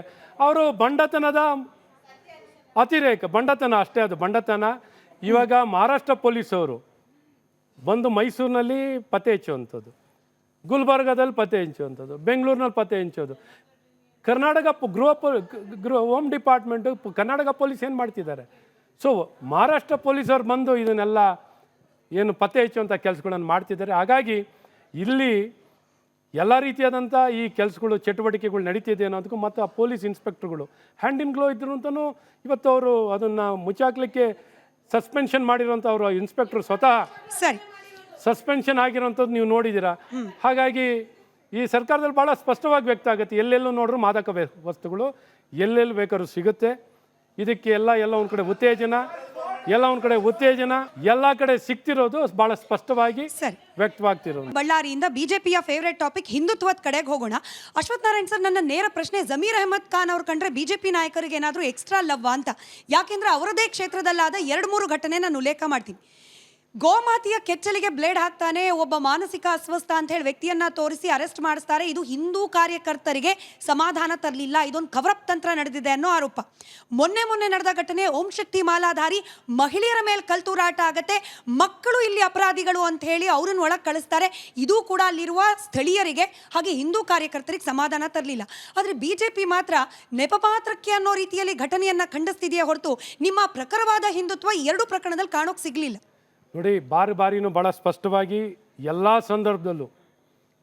ಸಂದರ್ಭದಲ್ಲೂ ಭಾಳ ಪ್ರಬಲವಾಗಿ ಸರ್ಕಾರವನ್ನು ಬಯಲಿಗೆಳೆಯುವಂಥ ವಕ್ಫ್ ವಿಚಾರದಲ್ಲಿರಲಿ, ಅಥವಾ ಯಾವುದೇ ರೀತಿಯಾದಂಥ ಆತಂಕವಾದಿಗಳ ವಿಚಾರದಲ್ಲಾಗಿರಲಿ, ಹಿಂದೂ ಕಾರ್ಯಕರ್ತರ ಹಲ್ಲೆ ಆದಂಥ ಸಂದರ್ಭದಲ್ಲಾಗಲಿ, ಅಥವಾ ಇಂಥ ಕಲ್ಲು ತೂರಾಟ ಆದಂಥ ಸಂದರ್ಭದಲ್ಲಾಗಲಿ, ಗಣೇಶನ ಉತ್ಸವದ ಮೇಲೆ ಕಲ್ಲು ತೂರಾಟ ಆದಾಗಲಿ, ಅಥವಾ ಗಣೇಶನನ್ನೇ ತೊಗೊಂಡೋಗಿ ಅರೆಸ್ಟ್ ಮಾಡ್ಕೊಂಡಾದಾಗಲಿ, ಎಲ್ಲ ಸಂದರ್ಭದಲ್ಲೂ ಪಾಕಿಸ್ತಾನ್ ಜಿಂದಾಬಾದ್ ಹೇಳಿದಾಗಲೂ ಆಗಲಿ, ಅಥವಾ ಒಬ್ಬ ಮುಸಲ್ಮಾನ್ನ ನಾವು ಸ್ಪೀಕರಾಗಿ ಕುಂಡಿಸಿದ್ದೀವಿ ಅಂತ ಜಮೀರ್ ಅಹಮದ್ ಅವರು ಎಲ್ಲ ಒಂದು ಕಡೆ ಹೈದರಾಬಾದಲ್ಲಿ ಒಂದು ಬಹಿರಂಗವಾಗಿ ಭಾಷಣ ಹೇಳಿದ ವಿಚಾರದಲ್ಲಾಗಲಿ, ಎಲ್ಲ ಸಂದರ್ಭದಲ್ಲೂ ನಾವು ಅವರ ವಿರುದ್ಧವಾಗಿ ನಾವು ಅವರನ್ನು ಹಲ್ಲೆಗೆಳೆಯುವಂಥದ್ದು, ಅವ್ರನ್ನ ಖಂಡಿಸುವಂಥದ್ದು, ಕಾನೂನಾತ್ಮಕವಾಗಿ ಅವ್ರ ಮೇಲೆ ಕ್ರಮವನ್ನು ತಗೊಳ್ಬೇಕು ಅಂತ ಮೊನ್ನೆ 25 ಲಕ್ಷ ದುಡ್ಡು ಕೊಟ್ರಲ್ಲ, 25 ಲಕ್ಷ ದುಡ್ಡು ಕೊಟ್ಟಾಗಲೂ ಕಂಪ್ಲೇಂಟನ್ನು ಯಾವ ದುಡ್ಡು ಇದು, ಹೇಗೆ ಕ್ಯಾಶನ್ನು ಯಾವ ರೀತಿ ಕೊಟ್ರಿ ಅಂತಲೂ ಪ್ರಶ್ನೆ ಮಾಡಿ ಕಂಪ್ಲೇಂಟ್ ಕೊಡೋವಂಥದ್ದು ಮಾಡಿದ್ವಿ. ಈ ರೀತಿ ಎಲ್ಲೂ ಇವರು ಎಲ್ಲವನ್ನು ಪ್ರತಿನಿತ್ಯ ಎಡವಟ್ಟನ್ನು ಮಾಡ್ತಾರೆ. ಒಂದು ಸ್ಕ್ಯಾಂಡ್ಲೋ ಅಥವಾ ಇನ್ನೊಂದು ಎಡವಟ್ಟೋ ಏನೋ ತಪ್ಪು ಎಲ್ಲವನ್ನು ಕಾಂಗ್ರೆಸ್ ಪಕ್ಷ ಪ್ರತಿನಿತ್ಯ ಮಾಡ್ತಾನೆ ಇದ್ದಾರೆ. ಇದು ಒಂಥರ ಇಂಡೆಕ್ಸಿಂಗ್ ಮಾಡೋವಂಥ ರೀತಿಯಾಗಿದೆ. ಇದು ಒಂಥರ ಸೀರಿಯಲ್ಗಿಂತನೂ 10 ಸೀರಿಯಲ್ಗಿಂತ ಜಾಸ್ತಿ ಬರೋ ರೀತಿಯಲ್ಲಿ ಎಪಿಸೋಡ್ಸ್ ಇವ್ರದ್ದು ಬರ್ತಿದೆ. ಸೊ ಹಾಗಾಗಿ ಪ್ರತಿನಿತ್ಯ ಇವರನ್ನು ಬಯಲಿಗೆಳೆಯುವಂಥ ಕೆಲಸ, ಇವರನ್ನು ಅಲ್ಲಗೆಳೆಯೋ ಕೆಲಸಗಳನ್ನು ಬಹಳ ಪ್ರಬಲವಾಗಿ ಜಮೀರ್ ಅಹಮದ್ ಅವರ ಮೇಲೆ ನಿಮಗೆ ಎಕ್ಸ್ಟ್ರಾ ಲವ್ ಅಂತ ಯಾಕೆ ಹೇಳಿದೆ ಅಂದ್ರೆ, ಮಂಡ್ಯದಲ್ಲಿ ಗಣಪತಿ ಮೆರವಣಿಗೆ ಮೇಲೆ ಕಲ್ತೂರಾಟ ಆದಾಗ ಇಡೀ ರಾಜ್ಯದ ಬಿಜೆಪಿ ನಾಯಕರು ಕಾರ್ಯಕರ್ತರ ಪಟಾಲಮನ್ ಕರ್ಕೊಂಡು ಹೋಗಿ ಅಲ್ಲಿ ಗಲಾಟೆ ಮಾಡ್ತೀರಿ, ಅದು ಮಾಡಿದ ಸರಿನಾ ತಪ್ಪ ಬೇರೆ ತರ್ಕ. ಆದ್ರೆ ಜಮೀರ್ ಅಹಮದ್ ಖಾನ್ ಅವರ ಕ್ಷೇತ್ರದಲ್ಲಿ ಹೆಣ್ಣು ಮಕ್ಕಳ ಮೇಲೆ ಕಲ್ತೂರಾಟ ಆಗತ್ತೆ, ಮೈಕ್ನಲ್ಲಿ ಮಾತನಾಡಿದ್ದು, ಟ್ವಿಟರ್ನಲ್ಲಿ ಸ್ಟೇಟ್ಮೆಂಟ್ಗಳನ್ನ ಕೊಟ್ಟಿದ್ ಬಿಟ್ರೆ ಯಾರು ಹೋದ್ರು ಬಿಜೆಪಿ ನಾಯಕರು ಆ ಹೆಣ್ಣು ಮಕ್ಕಳ ಬೆಂಬಲಕ್ಕೆ, ಯಾರು ಹೋದ್ರು ಪ್ರತಿಭಟನೆಯನ್ನ ಮಾಡ್ಲಿಕ್ಕೆ ಹೋದವರು ಹಿಂದೂ ಪರ ಮುಖಂಡರು, ಹಿಂದೂ ಪರ ಕಾರ್ಯಕರ್ತರು, ಬಿಜೆಪಿ ಅವರಲ್ಲ. ಘಟನೆ ಆದ ಸಂದರ್ಭಕ್ಕೆ ತಕ್ಷಣವೇ ನಮ್ಮ ಲೋಕಸಭಾ ಸದಸ್ಯರಾದಂಥ ಸನ್ಮಾನ್ಯ PC ಮೋಹನ್ ಅವರು ತಕ್ಷಣ ಆ ಸ್ಥಳಕ್ಕೆ ತೆರಳಿ ಆ ಮಗುನ ಕರ್ಕೊಂಡೋಗಿ ಹಾಸ್ಪಿಟ್ಲಿಗೆ ಕರ್ಕೊಂಡೋಗಿ ಟ್ರೀಟ್ಮೆಂಟ್ ಕೊಡಿಸಿ ಅವ್ರು ಮಾತಾಡಿಸಿ ಎಲ್ಲ ರೀತಿಯಾದಂಥ ಅವ್ರಿಗೆ ಧೈರ್ಯ ಕೊಡೋವಂಥ ಧೈರ್ಯವನ್ನು ಕೊಟ್ಟು ವಿಶ್ವಾಸವನ್ನು ಕೊಟ್ಟು ತಕ್ಷಣ ಕೆಲಸ ಮಾಡಿದಂಥವ್ರು ನಮ್ಮ ಸನ್ಮಾನ್ಯ PC ಮೋಹನ್ ಅವರು. ತದನಂತರ ಪ್ರತಿಪಕ್ಷದ ನಾಯಕರು ಅಶೋಕ್ ಅವರು ನಾನು ಎಲ್ಲರೂ ಆ ಸ್ಥಳಕ್ಕೆ ತೆರಳಿದ್ದೀವಿ. ಆ ಮನೆಯವ್ರನ್ನ ಮಾತಾಡಿಸಿ ತಕ್ಷಣ ಕಾನೂನಿನ ಕ್ರಮವನ್ನು ವಹಿಸಬೇಕು ಅಂತ ನಾವು ಹೇಳಿದ ತಕ್ಷಣ ACP ಅವರಲ್ಲಿ ಸಂಬಂಧಪಟ್ಟ ವ್ಯಕ್ತಿ 3 ಜನನ ಅರೆಸ್ಟ್ ಮಾಡಿದ್ದೀವಿ ಸರ್, 3 ಜನನ ಅರೆಸ್ಟ್ ಮಾಡಿದ್ದೀವಿ ಅಂತ. ಈಗ ತನಿಖೆ ಆಗುವಂಥದ್ದಾಗಬೇಕು, ತನಿಖೆ ಆಗಿ ಕ್ರಮ ವಹಿಸುವಂಥದ್ದಾಗಬೇಕು. ಇವತ್ತು ಸರ್ಕಾರನೇ ಬೇಲಿನೇ ಎದ್ದು ಹೊಲ ಮೇಯ್ತಾ ಇದ್ದರೆ, ಬೇಲಿನೇ ಈ ಜವಾಬ್ದಾರಿಯುತವಾದ ಸ್ಥಾನದಲ್ಲಿ ಇದ್ದವರು, ಇದು ಭಾಳ ಪವಿತ್ರವಾಗಿರುವಂಥ ಒಂದು ಜವಾಬ್ದಾರಿ. ಈ ಜವಾಬ್ದಾರಿಯಲ್ಲಿ ಇವರು ಮೈ ಮರೆತು ಮನ ಬಂದಂತೆ ಅಧಿಕಾರ ದುರ್ಬಳಕೆಯನ್ನು ಮಾಡ್ತೀರಿ. ನೀವು ಬೇಕಾದ್ರೆ ಹೇಳಿ ನಾವು ಮಾಡೋದು ಮಾಡ್ತಾ ಇರ್ತೀವಿ ಅಂತ ಮನಸ್ಥಿತಿ ಬಂದರೆ ಪಾಪ ಈ ಕಾರ್ಯಕರ್ತರು ಸಾರ್ವಜನಿಕರು ಇವ್ರಿಗೆ ಮತ ಕೊಟ್ಟವರು ಏನನ್ನು ಮಾಡಬೇಕು, ಏನು ಮಾಡಬೇಕು ನೀವೇ ಹೇಳಿ, ಇನ್ನೇನು ಮಾಡ್ಬೋದು? ಕಾನೂನನ್ನ ಕಾಪಾಡಬೇಕಾದರೆ ಕಾನೂನನ್ನೇ ಕೈ ಚೆಲ್ಲಿ ಕೂತರೆ ಇನ್ನು ಯಾರ ಹತ್ರ ಹೋಗೋದು? ಹೋರಾಟ ಮಾಡಬೇಕು, ಹೋರಾಟ ಮಾಡ್ತಾ ಇದ್ದೀವಿ. ಪ್ರಬಲವಾಗಿ ವ್ಯಕ್ತಪಡಿಸ್ತಾ ಇದ್ದೀವಿ. ನಿರ್ದಾಕ್ಷಿಣ್ಯವಾಗಿ ಹೇಳಬೇಕು, ಹೇಳ್ತಾ ಇದ್ದೀವಿ. ಹಾಗಾಗಿ ಈ ವಿಚಾರದಲ್ಲಿ ಎಲ್ಲೋ ಒಂದು ಕಡೆ ಮೈ ಮರೆತು ಅಥವಾ ಕೈ ಚೆಲ್ಲಿ ಕೂತ್ಕೊಳ್ಳೋ ಪ್ರಶ್ನೆನೇ ಇಲ್ಲ. ನಮ್ಮ ಆತ್ಮಸಾಕ್ಷಿನ ಇಟ್ಕೊಂಡು ಯಾವ ಕ್ಷಣದಲ್ಲೂ ಯಾರದೇ ವಿಚಾರ ಇರಲಿ ಈ ಸರ್ಕಾರಕ್ಕೆ ನಾವು 100% ಭ್ರಷ್ಟ ಸರ್ಕಾರ ಅಂತ ನೇರವಾಗಿ ಸದನದಲ್ಲಿ ನಿಂತ್ಕೊಂಡು ಹೇಳಿದ್ದೀವಿ. 100% ಅಂತ ಹೇಳಿದ್ದೀವಿ. ಯಾವತ್ತೂ ನಾವು ಯಾವುದು ಹಿಂಜರಿದಿಲ್ಲ. ಸದನದಲ್ಲಿ ಒಳಗಡೆ ಹೇಳಿದ್ದೀವಿ. ಮತ್ತು ಕಾನೂನು ದುರ್ಬಳಕೆ ಆಗಿರೋ ವಿಚಾರ ಮಾತಾಡಿದ್ದೀವಿ. ವಾಲ್ಮೀಕಿ ನಿಗಮದಲ್ಲಿ ಆಗಿರೋದು ಅವರೇ ಒಪ್ಕೊಂಡಿರೋದು. ಸೈಟ್ಗಳನ್ನ ಮೂಡದಲ್ಲಿ ವಾಪಸ್ ಕೊಟ್ಟವರು ಅವರೇ. ಈ ರೀತಿ ಒಂದಲ್ಲ ಎರಡಲ್ಲ. ಇವತ್ತು ಲೋಕಾಯುಕ್ತವರು ಹೇಳಿದ್ದಾರೆ ಯಾವ ರೀತಿ ಭ್ರಷ್ಟಾಚಾರ ನಡೆದಿದೆ ಅಂತ. ಸೊ ಈ ರೀತಿ ಎಷ್ಟು ಪರ್ಸೆಂಟೇಜ್ ಆಗಿದೆ, ಏನಾಗಿದೆ ಅನ್ನೋಂಥ ಸರ್ಕಾರದಲ್ಲಿ ಯಾವ ರೀತಿ ಭ್ರಷ್ಟಾಚಾರ ನಡೀತಿದೆ, ಯಾವ ರೀತಿ ಅವ್ಯವಸ್ಥೆ ಇದೆ, ಅಧಿಕಾರ ದುರ್ಬಳಕೆ ಆಗ್ತಿರೋದು, ಮನ ಬಂದಂತೆ ಮತ್ತು ನಾಗರಿಕರಿಗೆ ನೀವು ಓಟೆ ಹಾಕಿಲ್ಲ, ನೀವೇನು ಬೇಕಾದ್ರೆ ಮಾಡ್ಕೊಡ್ರಿ, ಹೋಗ್ರಿ, ನಾವು ಸರಿಯಾಗಿ ನಡ್ಕೊಳ್ಳಿ ಅಂತ ಈ ರೀತಿ ಪ್ರಶ್ನೆನೂ ಮಾಡೋರು ಇದ್ದಾರೆ. ಸೊ ಈ ರೀತಿ ನಡವಳಿಕೆಗಳು ನೀವು ನೋಡ್ತಾ ಇದ್ದೀರಾ. ಮನ ಬಂದಂತೆ ಏನು ಅಂದರೆ ಅಧಿಕಾರ ಜನ ಕೊಟ್ಟಾಗ ಪ್ರಜಾಪ್ರಭುತ್ವದಲ್ಲಿ ಅವ್ರಿಗೆ ಅಧಿಕಾರ ಕೊಟ್ಟಿದ್ದಾರೆ. ಇದನ್ನೆಲ್ಲ ಸಹಿಸ್ಕೊಂಡು ನಡ್ಕೊಂಡು ಹೋಗುವಂಥದ್ದಾಗಬೇಕಾಗುತ್ತೆ. ಬ್ಯಾಕ್ ಟು ಹಿಂದುತ್ವದ ವಿಚಾರ. ಈ ಹಿಂದುತ್ವದ ಮೇಲಾಗುವ ಅಟ್ಯಾಕ್ಗಳು ಬಿಜೆಪಿಗೆ ಪೊಲಿಟಿಕಲ್ ಫ್ಯೂಯಲ್ ಅಷ್ಟೇ. ಹಿಂದೂಗಳನ್ನು ಕಾಪಾಡಬೇಕು ಅನ್ನೋ ಮನಸ್ಥಿತಿಯಲ್ಲಿ ಬಿಜೆಪಿಯ ರಾಜ್ಯ ನಾಯಕರು ಇಲ್ಲ, ಕೇಂದ್ರ ನಾಯಕರು ಇಲ್ಲ. ಯಾಕೆಂದರೆ ಬಾಂಗ್ಲಾದೇಶದಲ್ಲಿ ನಿರಂತರವಾಗಿ ಹಿಂದೂಗಳ ಮೇಲೆ ಆಗ್ತಾ ಇರುವ ಅತ್ಯಾಚಾರ, ಕೊಲೆ, ಸುಲಿಗೆಗಳು, ಇದನ್ನು ಬಿಜೆಪಿಯ ಕೇಂದ್ರ ಸರ್ಕಾರ ಕೈಗೊಳ್ಳಬಹುದಾಗಿದ್ದ ಕ್ರಮಗಳನ್ನು ಕೈಗೊಳ್ತಿಲ್ಲ ಅನ್ನೋ ಅಸಮಾಧಾನ ಬಿಜೆಪಿಯ ಗ್ರಾಸ್ ರೂಟ್ ಲೆವೆಲ್ ವರ್ಕರಲ್ಲೇ ಕಾಡ್ತಾ ಇದೆ. ಬಾಂಗ್ಲಾದೇಶ ವಿಚಾರದಲ್ಲಿ ಮೋದಿ ಅವರು ಖಡಕ್ ನಿರ್ಧಾರ ತೆಗೆದುಕೊಂಡಿಲ್ಲ ಅನ್ನೋ ಅಸಮಾಧಾನ ಇದೆ. ಉತ್ತರ ಕೊಡಲಿ. ಖಂಡಿತ ಅದ್ರ ಬಗ್ಗೆ ಎರಡನೇ ಮಾತಿಲ್ಲ. ನಿಮಗೆ ಗೊತ್ತಿದೆ ಯಾವ ರೀತಿ ಪಾಕಿಸ್ತಾನ್ ಪದೇ ಪದೇ ಕೆರಳಿಸ್ತಿದ್ರು, ನಮ್ಗೆ ಯಾವ ರೀತಿ ಸಮಸ್ಯೆಯನ್ನು, ಆತಂಕವಾದವನ್ನು ಮಾಡ್ತಿದ್ರು ಅಂತ ಪಾಕಿಸ್ತಾನಿಗೆ ಪಾಠ ಕಲಿಸಿರ್ಬೇಕಾರೆ ಈ ಬಾಂಗ್ಲಾದೇಶ ಯಾವ ಲೆಕ್ಕ ಅವರು ಯಾವ ಲೆಕ್ಕ ಆ ಸಂದರ್ಭ ಬರುತ್ತೆ ನೋಡಿ. ನಾನು ಅದನ್ನೆಲ್ಲ ಹೇಳೋದು ಇಲ್ಲಿ ತಪ್ಪಾಗುತ್ತೆ. ಒಂದು ಪಾಕಿಸ್ತಾನ್ ವಿಚಾರದಲ್ಲೂ ಯಾವ ರೀತಿ ದಾಳಿ ನಡೆದಾಗ, ಯಾವ ರೀತಿ ಪಾಕಿಸ್ತಾನ್ ನಿಮಗೆ ಗೊತ್ತಿದೆ ವರದಿ, ಯಾವ ಮೂಲದಲ್ಲಿ ಅಮೇರಿಕದ ಜೊತೆ ಒತ್ತಡವನ್ನು ಹೇರಿರೋದು, 50 ಮೂಲಗಳಲ್ಲಿ ಅಮೇರಿಕ ಮೇಲೆ ಒತ್ತಡವನ್ನು ಹೇರಿರೋದು, ನಮ್ಮನ್ನು ಕಾಪಾಡಿ, ನಮ್ಮನ್ನು ರಕ್ಷಿಸಿ ಅನ್ನೋಂಥ ಒತ್ತಾಯವನ್ನು ಮಾಡಿರೋದು ಎಲ್ಲರಿಗೂ ಗೊತ್ತಿರೋದು. ಒಂದಲ್ಲ, ಎರಡಲ್ಲ, 3 ಬಾರಿ ಅಲ್ಲ, ಬಾರಿನೂ ಅವ್ರ ಮೇಲೆ ದಾಳಿ ನಡೆಸುವಂಥದ್ದಾಗಿದೆ. ಸೊ ಈ ರೀತಿ ಸೂಕ್ತವಾದಂಥ ಒಂದು ಸಂದರ್ಭ ಬರುತ್ತೆ. ಅದು ಪಾಪದ ಕೊಡ. ಈ ಪಾಪದ ಕೊಡ ತುಂಬಬೇಕು. ಆ ಪಾಪದ ಕೊಡ ತುಂಬುತ್ತಿದ್ದಾಗೇನೆ ಅವ್ರಿಗೂ ಯಾವ ಕಾಲಕ್ಕೆ ತುಂಬುತ್ತೋ. ಬಟ್ ಅಷ್ಟರಲ್ಲಿ ಎಷ್ಟು ಜನ ಹಿಂದೂಗಳ, ಅಮಾಯಕ ಹಿಂದೂಗಳ ನೆತ್ತರು ಬಾಂಗ್ಲಾದೇಶದ ನೆಲ ಕಾಣೋ ಪರಿಸ್ಥಿತಿ ಬರುತ್ತೋ? ಈ ಕೇವಲ ದೀಪು ಚಂದ್ರ ದಾಸ್ ಮಾತ್ರ ಅಲ್ಲ, ಅದ್ರ ಬೆನ್ನಲ್ಲೇ 4-5 ಹತ್ಯೆಗಳಾಗೋಯ್ತು. ಸ್ಮಿತಾ, ಕಂಪ್ಲೀಟ್ ಆಗಿ ಎಕನಾಮಿಕ್ ಬ್ಲಾಕೇಡನ್ನು ಮಾಡೋಂಥನ್ನ ಮಾಡಿದ್ವಿ. ಎಕನಾಮಿಕ್ ಬ್ಲಾಕೇಡನ್ನು ಇತಿಹಾಸದಲ್ಲಿ ಯಾರು ಮಾಡಿರೋದಿದೆಯಾ? ಮಾಡಿದ್ದೀವಿ. ಎಕನಾಮಿಕ್ ಬ್ಲಾಕೇಡ್ ಆಗಿದೆ. ಅದನ್ನು ಯಾವತ್ತು ಆ ದೇಶದಿಂದ ಆಮದು ಮಾಡ್ಕೊಳ್ಳೋದನ್ನೆಲ್ಲ ಸಂಪೂರ್ಣವಾಗಿ ನಿಲ್ಲಿಸಿರುವಂಥದ್ದಾಗಿದೆ. ಇವತ್ತು ಭಾರತದ ಜೊತೆ ಒಳ್ಳೆಯ ಸಂಬಂಧ ಇಟ್ಕೊಂಡಂಥ ಅಂದಿನ ಪ್ರಧಾನಮಂತ್ರಿಗಳನ್ನು ಇವತ್ತು ದೇಶದಲ್ಲಿ ಅವ್ರಿಗೆ ಪೊಲಿಟಿಕಲ್ ಅಸೈಲಮ್ ಕೊಟ್ಟಿರುವಂಥದ್ದಾಗಲಿ, ಇವತ್ತು ಯಾವುದಕ್ಕೂ ಹಿಂಸರ್ಜಿಲ್ಲ, ಪೊಲಿಟಿಕಲ್ ಅಸೈಲಮ್ ಕೊಟ್ಟಿದ್ದೀವಿ. ಇವರು ಎಷ್ಟೇ ಚೀರಾಡಲಿ ಇವತ್ತು ಗಟ್ಟಿಯಾಗಿ ನಿಂತು ಅವ್ರಿಗೆ ರಕ್ಷಣೆ ಕೊಡುವಂಥದ್ದಾಗಿದೆ. ಇವತ್ತು ಎಷ್ಟು ದಿನ ನಡೆಯುವಂಥದ್ದಿದೆ, ನಡೀಲಿ, ಎಷ್ಟು ದಿನ ನಡೆಯುತ್ತದೆ. ಆದರೆ ವಾಪಸ್ಸು ಅವರಿಗೆ ಉತ್ತರ ಕೊಡುವಂಥ ದಿನ ಬಂದೇ ಬರುತ್ತೆ. ಹಾಗಾಗಿ ಇವತ್ತು ಅವರಿಗೆ ರಕ್ಷಣೆ ಕೊಟ್ಟು ಇವತ್ತು ಭಾರತದ ಹಿತವನ್ನು ಕಾಪಾಡಲಿಕ್ಕಾಗಲಿ, ಭಾರತೀಯರ ಹಿತವನ್ನು ಕಾಪಾಡಲಿಕ್ಕೆ ಯಾವತ್ತು ಭಾರತದ ಸರ್ಕಾರ ಎಲ್ಲ ಸಂದರ್ಭದಲ್ಲೂ, ಎಲ್ಲ ದೊಡ್ಡ ದೇಶ ಆಗಿರ್ಬೋದು, ಚಿಕ್ಕ ದೇಶ ಆಗಿರ್ಬೋದು, ಎಲ್ಲರಿಗೂ ಭಾಳ ಸ್ಪಷ್ಟವಾದ ಉತ್ತರವನ್ನು ಭಾರತ ಚೈನಾ ದೇಶಕ್ಕೂ ಕೊಟ್ಟಿದೆ, ಪಾಕಿಸ್ತಾನ್ಗೂ ಕೊಟ್ಟಿದೆ, ಇನ್ನು ಬೇರೆ ದೇಶಕ್ಕೂ ಕೊಡುವಂಥದ್ದು ಮಾಡ್ತಾರೆ. ಸರಿ, ಬಾಂಗ್ಲಾದೇಶದಿಂದ ಸೀದಾ ಬರೋಣ ಚಿತ್ತಾಪುರಕ್ಕೆ. ಚಿತ್ತಾಪುರದಲ್ಲಿ RSSನ ಪಥಸಂಚಲನ ದೊಡ್ಡ ಮಟ್ಟದಲ್ಲಿ ಚರ್ಚೆ ಆಗೋಯ್ತು ಸರ್. ಗೆದ್ದಿದ್ದು ಯಾರಿಲ್ಲಿ, ಪ್ರಿಯಾಂಕ್ ಖರ್ಗೆ ಅವರ ಅಥವಾ RSS? ನೋಡಿ, ಅವ್ರು ಉತ್ತರ ಕೊಡ್ಲಿ. ನೋಡಿ, ಪ್ರಜಾಪ್ರಭುತ್ವದ ಗೆದ್ದಿರೋವಂಥದ್ದಿದೆ. ಇವತ್ತು ಸಂಘದ ತಾಳ್ಮೆಯನ್ನು ಪರೀಕ್ಷೆ ಮಾಡೋವಂಥದ್ದು, ಈ ರೀತಿ ಅಧಿಕಾರ ದುರ್ಬಳಕೆಯನ್ನು ಮಾಡೋದು, ಅಡಚಣೆ ಮಾಡೋವಂಥದ್ದು, ಅವರಿಗೆ ಸಂತೋಷ ಕಂಡಿರ್ಬೋದು. ತಮ್ಮ ಅಧಿಕಾರವನ್ನು ತೋರಿಸಿದ್ದಾರೆ, ಅಧಿಕಾರ ದುರ್ಬಳಕೆ ಮಾಡ್ಕೊಂಡಿದ್ದಾರೆ, ಅದನ್ನು ಅವ್ರು ತೋರಿಸಿರ್ಬೋದು. ಇವತ್ತು ಅಧಿಕಾರದಲ್ಲಿದ್ದಾರೆ, ದುರ್ಬಳಕೆ ಮಾಡಿದ್ದಕ್ಕೆ ಪ್ರತಿ ಉತ್ತರ ಅವ್ರಿಗೆ ಆದ ರೀತಿ ಜನ ಕೊಡ್ತಾರೆ. ಈ ರೀತಿ ಅಧಿಕಾರ ದುರ್ಬಳಕೆಯನ್ನು ಮಾಡೋದು ಪ್ರಜಾಪ್ರಭುತ್ವ ವ್ಯವಸ್ಥೆಯಲ್ಲಿ ಜನ ಇವರಿಗೆ ತಕ್ಕ ಪಾಠ ಕಾಂಗ್ರೆಸ್ ಪಕ್ಷಕ್ಕೆ ಖಂಡಿತ ಕಲಿಸ್ತಾರೆ ಅಂತ ವಿಶ್ವಾಸ ಇದೆ. ಮೋಹನ್ ಭಾಗವತ್ರನ್ನ ಬೆಂಗಳೂರಿಗೆ ಬರೋ ರೀತಿಯಲ್ಲಿ ಅನಿವಾರ್ಯ ಪರಿಸ್ಥಿತಿ ನಿರ್ಮಾಣ ಮಾಡಿಬಿಟ್ವಿ, ನಾವು ಲಕ್ಷಾಂತರ ಜನ ಸೇರ್ತೀವಿ ಅಂತ ಇದ್ರು, 300 ಜನಕ್ಕೆ ನಾವು ರಿಸ್ಟ್ರಿಕ್ಟ್ ಮಾಡಿದ್ವಿ. ಇದು ಪ್ರಿಯಾಂಕ್ ಖರ್ಗೆ ಅವರ ಸ್ಟೇಟ್ಮೆಂಟ್. ಅಲ್ಲಿಗೆ ಈ ಚಿತ್ತಾಪುರದ ಸಂಘರ್ಷದಲ್ಲಿ ಗೆದ್ದದ್ದು ಪ್ರಿಯಾಂಕ್ ಖರ್ಗೆ ಅನ್ನೋದು ಅವ್ರ ಮಾತಿನ ಅರ್ಥ. ಮೋಹನ್ ಭಗವತ್ ಜಿ ಅವರು ಸರ್ಸಂಚಾಲಕರು ಯಾವ ಸಭೆಗೆ ಬಂದಿದ್ದಾರೆ, ಯಾವ ರೀತಿ ಪ್ರತಿಷ್ಠಿತ ವ್ಯಕ್ತಿಗಳ ಜೊತೆ ಸಮಾಲೋಚನೆ ಮಾಡಲಿಕ್ಕೆ ಮಾಡಿರುವಂಥ ಕಾರ್ಯಕ್ರಮಕ್ಕೂ ಇವರೇ ಏನೋ ಮೂಲ ನಮ್ಮ ಸಂಘದ ವಕ್ತಾರರ ಥರ, ಇವರೇ ನಮ್ಮ ಸಂಘದ ವಕ್ತಾರರ ಪ್ರಿಯಾಂಕ ಖರ್ಗೆ ಅವರು ನಮ್ಮ ಸಂಘದ ವಕ್ತಾರರ, ಇವರಿಗೆ ಯಾವ ವಿಚಾರ ಅವ್ರು ಮಾತಾಡಬೇಕು, ಯಾವ ವಿಚಾರದ ಯಾವ ಸಂಘಟನೆ ವಿಚಾರ ಮಾತಾಡಬೇಕು ಅನ್ನೋಂಥ ಲಕ್ಷ್ಮಣ ರೇಖೆನೂ ಇಲ್ಲ, ಬಾಯಿಗೆ ಬರುತ್ತೆ ಮಾತಾಡ್ತಾರೆ. ಪಾಪ ನೈಜೀರಿಯಾ ಮೇಲೆ ಅಮೆರಿಕ ದಾಳಿ ಮಾಡಿತು, ಕಳೆದ 25ಕ್ಕಾಗಿದ್ದು ಕ್ರಿಸ್ಮಸ್ ದಿನನೇ ದಾಳಿ ಮಾಡಿದ್ರು. ಯಾಕೆ ಅಂದ್ರೆ ಕ್ರಿಶ್ಚಿಯನ್ರ ಮೇಲೆ ದಾಳಿ ಆಗ್ತಿತ್ತು ಅಂತ. ನಾವು ಇಲ್ಲಿ ಮಾಡಿ ಬಾಂಗ್ಲಾದೇಶದ ವಿರುದ್ಧ ಮಾಡಿ ಅಂತ ನಾವೇನು ಕೇಳೋದಿಲ್ಲ, ನಾವೇ ಹುಟ್ಟು ಹಾಕಿದ ದೇಶ. ಕಾಂಗ್ರೆಸ್ನವ್ರು ಹೇಳಿ ದಾಳಿ ಮಾಡಿ ಅಂತ ಹೇಳಿ, ಆಯ್ತು ಬಿಡಿ, ದಾಳಿ ಮಾಡಿ ಸರ್, ಆಯ್ತು ಮಾಡಿ ಸರ್, ನಾವಿದೀವಿ, ತಗೊಳ್ಳಿ ಸರ್, ಚಿಕನ್ ನೆಕ್ ಕಟ್ ಮಾಡಿ ಸರ್, ಚಿಕನ್ ನೆಕ್ 20-22 ಕಿಲೋಮೀಟರ್ ಇದೆ, 100 ಕಿಲೋಮೀಟರ್ 200 ಕಿಲೋಮೀಟರ್ ಸರ್, ನಾವಿದೀವಿ ನಿಮ್ ಜೊತೆಗೆ. ನಿಮ್ಮ ಪಕ್ಷದ ನೀವು ಹಿಂದೂ ಪರ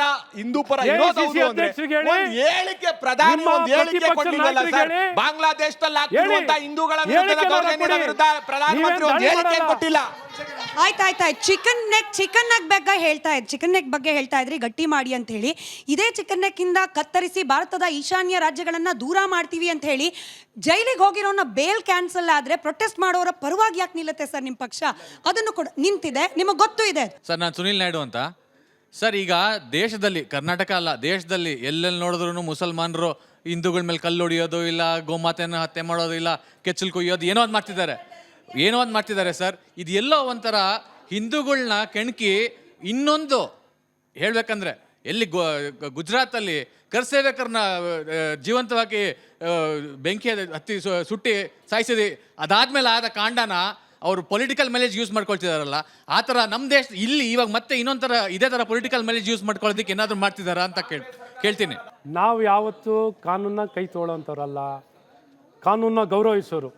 ಇಂಥ ಕಾನೂನು ಕೈಗೆ ತೊಗೊಳ್ಳೋಂಥ ವ್ಯಕ್ತಿಗಳನ್ನ, ನಮ್ಮ ಸಮಾಜಕ್ಕೆ ಆತಂಕವಾಗಿರೋ ವ್ಯಕ್ತಿಗಳನ್ನು, ಶಾಂತಿಯನ್ನು ಕರಡೋ ವ್ಯಕ್ತಿಗಳು, ಸಮಾಜ ದ್ರೋಹಿಗಳು, ಆ್ಯಂಟಿ ನ್ಯಾಷನಲ್ಸ್ ಯಾರಿದಾರಲ್ಲ, ತುಕಡೆ ಗ್ಯಾಂಗ್ಗಳು, ಇಂಥ ತುಕಡೆ ಗ್ಯಾಂಗ್ಗಳನ್ನೆಲ್ಲ ಕಾನೂನಾತ್ಮಕವಾಗಿ ತುಕಡೆ ಆಗ್ತಾರೆ. ಸರ್ ನಮಸ್ತೆ, ಆದಿತ್ಯ, ವಿದ್ಯಾರ್ಥಿ ಸರ್. ಪ್ರಪ್ರಥಮವಾಗಿ ರಾಜ್ಯದಲ್ಲಿ NEP ಅನ್ನು ತಂದಿದ್ದು ನಿಮ್ಮ ಸರ್ಕಾರ. ಈ NEP ಅನ್ನು ಈ ಸರ್ಕಾರ ತೆಗೆದಾಕಿದೆ. ಆಮೇಲೆ ಈ ನೋಡ್ತಾ ಇದ್ದೀರಿ ನಾವು, ಹಲವಾರು ವಿಶ್ವವಿದ್ಯಾಲಯಗಳಲ್ಲಿ ಪ್ರಶ್ನೆ ಪತ್ರಿಕೆ ಲೀಕ್ ಆಗ್ತಾ ಇದೆ. ಇದ್ರ ಬಗ್ಗೆ ನಿಮ್ಮ ಅಭಿಪ್ರಾಯ ಸರ್? ಯಾಕೆ ಜೋರಾಗಿ BJPಯಿಂದ ಯಾರು ಇದ್ರ ವಿರುದ್ಧ ಖಂಡಿಸ್ತಾ ಇಲ್ಲ ಅಂತ ನಮ್ಮ ಅಭಿಪ್ರಾಯ ಸರ್. ಭಾಳ ಸ್ಪಷ್ಟವಾಗಿ ಶಿಕ್ಷಣ ವಿಚಾರ ಬಂದಾಗ ಪ್ರಥಮ ಆದ್ಯತೆ ಕೊಡುವಂಥದ್ದು ಶಿಕ್ಷಣಕ್ಕೆ. ನಮ್ಮ ಸಮಾಜ ಪ್ರಥಮ ಆದ್ಯತೆ ಕೊಡುವಂಥದ್ದು ಶಿಕ್ಷಣಕ್ಕೆ. ಈ ದಿಕ್ಕಲ್ಲಿ ಭಾರತೀಯ ಜನತಾ ಪಾರ್ಟಿ ಭಾಳ ಸ್ಪಷ್ಟವಾಗಿ ನಮ್ಮ ಫಸ್ಟ್ ಪ್ರಿಫರೆನ್ಸ್, ಮೊದಲನೇ ಆದ್ಯತೆ ಕೊಡೋದು ಶಿಕ್ಷಣಕ್ಕೆ. ಹಾಗಾಗಿ ಈ ದಿಕ್ಕಲ್ಲಿ ಬಾರಿನೂ ಭಾಳ ಸ್ಪಷ್ಟವಾಗಿ ಇವತ್ತೇನು ಇದೇನು ಮೊದಲನೇ ರಾಷ್ಟ್ರೀಯ ಶಿಕ್ಷಣ ನೀತಿ ಅಲ್ಲ. ಇಂದಿರಾ ಗಾಂಧಿಯವರ ಸಮಯದಲ್ಲಿ ಮೊದಲನೇ ರಾಷ್ಟ್ರೀಯ ಶಿಕ್ಷಣ ನೀತಿ ಬಂತು, ಎರಡನೇ ರಾಷ್ಟ್ರೀಯ ಶಿಕ್ಷಣ ನೀತಿ ರಾಜೀವ್ ಗಾಂಧಿಯವ್ರ ಕಾಲದಲ್ಲಿ ಬಂತು, ಮೂರನೇ ರಾಷ್ಟ್ರೀಯ ಶಿಕ್ಷಣ ನೀತಿ 36 ವರ್ಷದ ನಂತರ ಬಂದಿರೋವಂಥದ್ದು ಇದೆ, ಜಾರಿಗೆ ಬಂದಿರೋವಂಥದ್ದು. ಇದನ್ನೆಲ್ಲ ಒಂದು ಕಡೆ ರಾಜಕೀಯ ಪ್ರೇರಿತವಾಗಿ ಇವನ್ ಕಾಂಗ್ರೆಸ್ ನಾಯಕರಿಗೂ ಆ ಮಾಹಿತಿ ಇತ್ತೋ ಇಲ್ವೋ, ಮುಖ್ಯಮಂತ್ರಿಗಿತ್ತೋ ಇಲ್ವೋ, ಬೇರೆ ಬೇರೆ ನಾಯಕರಿಗೆ ಗೊತ್ತಿಲ್ಲ. ಆ ರಾಷ್ಟ್ರೀಯ ಶಿಕ್ಷಣ ನೀತಿ ಅಂತ ಏನು ಗೊತ್ತಿತ್ತೋ ಗೊತ್ತಿಲ್ಲದೇನೋ ಏಕಾಏಕಿ ವಿರೋಧಿಸ್ತರು. ಇವತ್ತು ಈ ವಿಚಾರದಲ್ಲಿ ಹೇಳಬೇಕು ಅಂದರೆ ನಾವು ಮುಸಲ್ಮಾನರ ಜೊತೆ ಸಮಾಲೋಚನೆ, ಕ್ರಿಶ್ಚಿಯನ್ರ ಜೊತೆ ಸಮಾಲೋಚನೆ, ಎಲ್ಲ ಧರ್ಮದವರ ಜೊತೆಯಲ್ಲಿ ಸಮಾಲೋಚನೆಯನ್ನು ಮಾಡಿ ಎಲ್ಲರನ್ನೂ ವಿಶ್ವಾಸಕ್ಕೆ ತಗೊಂಡು ಅನುಷ್ಠಾನವನ್ನು ಮಾಡಿರುವಂಥದ್ದು. ಮತ್ತು ಎಜುಕೇಷನು ಕನ್ಕರೆಂಟ್ ಸಬ್ಜೆಕ್ಟ್. ಕೇಂದ್ರ ಸರ್ಕಾರ ಏನು ಕಾನೂನು ತರ್ತದೆ ಅದು ಅನುಷ್ಠಾನ ಆಗೇ ಆಗುತ್ತೆ. ಸೊ ರಾಜ್ಯ ಅದನ್ನು ಪಾಲನೆ ಮಾಡಲೇಬೇಕು. UGC ಏನು ಹೇಳ್ತಾರೋ ಅದು ಕೇಳಲೇಬೇಕು. ಇಲ್ಲದ್ರೆ ಯಾವ ಡಿಗ್ರಿನೂ ರೆಕಗ್ನೈಸ್ ಆಗಲ್ಲ. ಆದರೂ ಮೊಂಡತನ, ಯಾರೋ ಒಂದಿಷ್ಟು ತಿಳುವಳಿಕೆ ಇಲ್ಲದೆ ಯಾವುದೋ ಸಲಹೆ ಕೊಟ್ಟಿರೋದನ್ನ ಏನೋ ಪ್ರಯತ್ನ ಮಾಡಿ ಇವಾಗ SCP ಮಾಡ್ತೀನಿ ಅಂತಂದರು. SCPನೂ ಅನುಷ್ಠಾನ ಮಾಡಲಿಲ್ಲ. ಹಾಗಾಗಿ ಬಾರಿನೂ ಸರ್ಕಾರವನ್ನು ಖಂಡಿಸುವಂಥದ್ದು ಮಾಡ್ತಾ ಇದ್ದೀವಿ. ರಾಜ್ಯದಲ್ಲಿ ಮುಖ್ಯಮಂತ್ರಿ ಬದಲಾವಣೆ ಅನ್ನೋ ವಿಚಾರಕ್ಕೆ ಮುಹೂರ್ತದ ಮೇಲೆ ಮುಹೂರ್ತ ಫಿಕ್ಸ್ ಮಾಡ್ತಾ ಇತ್ತು ಬಿಜೆಪಿ. ಆದರೆ ಸಿದ್ದರಾಮಯ್ಯನವರು ಮಾತ್ರ ಫೆವಿಕಾಲ್ ಆಡ್ಕಿಂತ ಗಟ್ಟಿಯಾಗಿ ಕೂತಿದ್ದಾರೆ. ನಿಮ್ಮ ಕನಸೆಲ್ಲ ನುಚ್ಚುನೂರು ಆಗ್ತಿದೆಯಲ್ಲ ಅಂತೇಳಿ. ನಮ್ಮ ಕನಸೇನೂ ಇಲ್ಲ. ಈಗ ನಮ್ಮ ಕನಸಲ್ಲ ಅದು. ಅವರ ಪಕ್ಷದಲ್ಲಿ, ಕಾಂಗ್ರೆಸ್ ಪಕ್ಷದಲ್ಲಿ ತುಂಬ ಜನರ ಕನಸು, ಕುರ್ಚಿ ಮೇಲೆ ಕನಸು. ಹಾಗಾಗಿ ಪ್ರಾರಂಭದಿಂದ ಪಾಪ ಸನ್ಮಾನ್ಯ ಸಿದ್ದರಾಮಯ್ಯನವರು ಪ್ರಾರಂಭದ ದಿನದಿಂದನೂ ನಾನೇ ಮುಖ್ಯಮಂತ್ರಿ ಅವ್ರು ಮುಖ್ಯಮಂತ್ರಿ ಆಗಿದ್ದರೂ ಸಹ ನಾನೇ ಮುಖ್ಯಮಂತ್ರಿಯಾಗಿ ಮುಂದುವರಿತೀನಿ, ನಾನೇ ಉಳಿತೀನಿ ಅನ್ನೋವಂಥದ್ದನ್ನ ಪಾಪ ಅವರೇ 100 ಸಲ ಹೇಳಬೇಕಾಗಿತ್ತು. ಆಡಳಿತ ಪಕ್ಷರು ನಮ್ಮ ಜನರಿಗೆ ಆಡಳಿತ ಮಾಡೋದ್ರಲ್ಲಿ ವಿಫಲರಾಗಿದ್ದಾರೆ. ಸಂಪೂರ್ಣ ಆಡಳಿತ ಕುಸಿದಿದೆ, ಅಭಿವೃದ್ಧಿ ಶೂನ್ಯ ಆಗಿದೆ. ನನ್ನ ಕಡೆಯಿಂದ ಕಡೆ ಪ್ರಶ್ನೆ, ನಿಮಗೆಲ್ಲ ಅವಕಾಶ ಕೊಡ್ಲಿಕ್ಕೆ ಮುಂಚೆ ಆಯಿತು, ನೀವು ಅಧಿಕಾರ ಇದೆ, ಅವರಲ್ಲಿ ಮುಖ್ಯಮಂತ್ರಿ ಕುರ್ಚಿ ಕಾಂಪಿಟೇಷನ್ ಇದೆ, ಭಿಕ್ಷೆ ಬೇಡೋ ಪರಿಸ್ಥಿತಿ ಅಂದ್ರಿ. ಸೋತು ಸುಣ್ಣವಾಗಿ ವಿರೋಧ ಪಕ್ಷದಲ್ಲಿ ಕೂತಿರೋ BJPಯಲ್ಲಿ ಏನಾಗಿದೆ? ಆಗಿರುವ ರಾಜ್ಯಾಧ್ಯಕ್ಷರು ಅಂತ ಒಪ್ಕೊಳ್ಳಿಕ್ಕೆ ಸಿದ್ಧವಿಲ್ಲದ ಒಂದು ಬಣ, ಆ ಬಣವನ್ನು ನಮ್ಮ ಪಕ್ಷದವರು ಅಂತ ಒಪ್ಕೊಳ್ಳೋಕೆ ಸಿದ್ಧವಿಲ್ಲದ ಮತ್ತೊಂದು ಬಣ. ಇದು ಎರಡಕ್ಕೂ ಬ್ಯಾಲೆನ್ಸ್ ಮಾಡೋ ಪ್ರಯತ್ನ ಪಡ್ತಿದ್ದವರನ್ನ ಪಾರ್ಟಿಯಿಂದಲೇ ಹೊರಗೆ ಹಾಕೋ ಪ್ರಯತ್ನ BJPಲಿ ಇನ್ನೇನು ಹೊರತಾಗ ಆಗ್ತಾ ಇದೆ ಅಂತ ಕಾಂಗ್ರೆಸ್. ನಮ್ಮ ಪಕ್ಷದಲ್ಲಿ ಏನು ಕ್ರಮ ವಹಿಸಬೇಕಾಗಿದೆಯೋ ಸ್ಪಷ್ಟ ಸಂದೇಶ ಕೊಡಬೇಕಾಗಿರೋದನ್ನು ಭಾಳ ಸ್ಪಷ್ಟ ಸಂದೇಶವನ್ನು ಕೊಡುವಂಥದ್ದಾಗಿದೆ. ಹಾಗಾಗಿ ನಮ್ಮ ಪಕ್ಷದಲ್ಲಿ ಏನು ಭಿನ್ನಾಭಿಪ್ರಾಯ ಪ್ರಶ್ನೆನೆಲ್ಲ ಭಿನ್ನಾಭಿಪ್ರಾಯ ಇಲ್ಲ.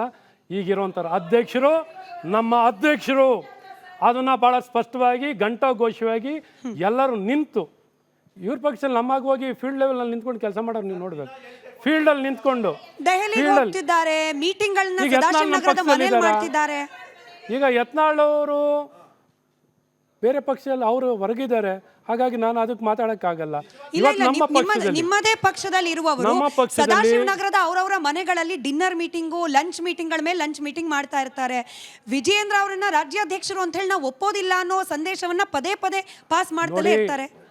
ನಮ್ಮ ಪಕ್ಷದಲ್ಲಿ ನಮ್ಮ ನಾಯಕರುಗಳಲ್ಲಿ ಯಾವ ಗೊಂದಲನೂ ಇಲ್ಲ.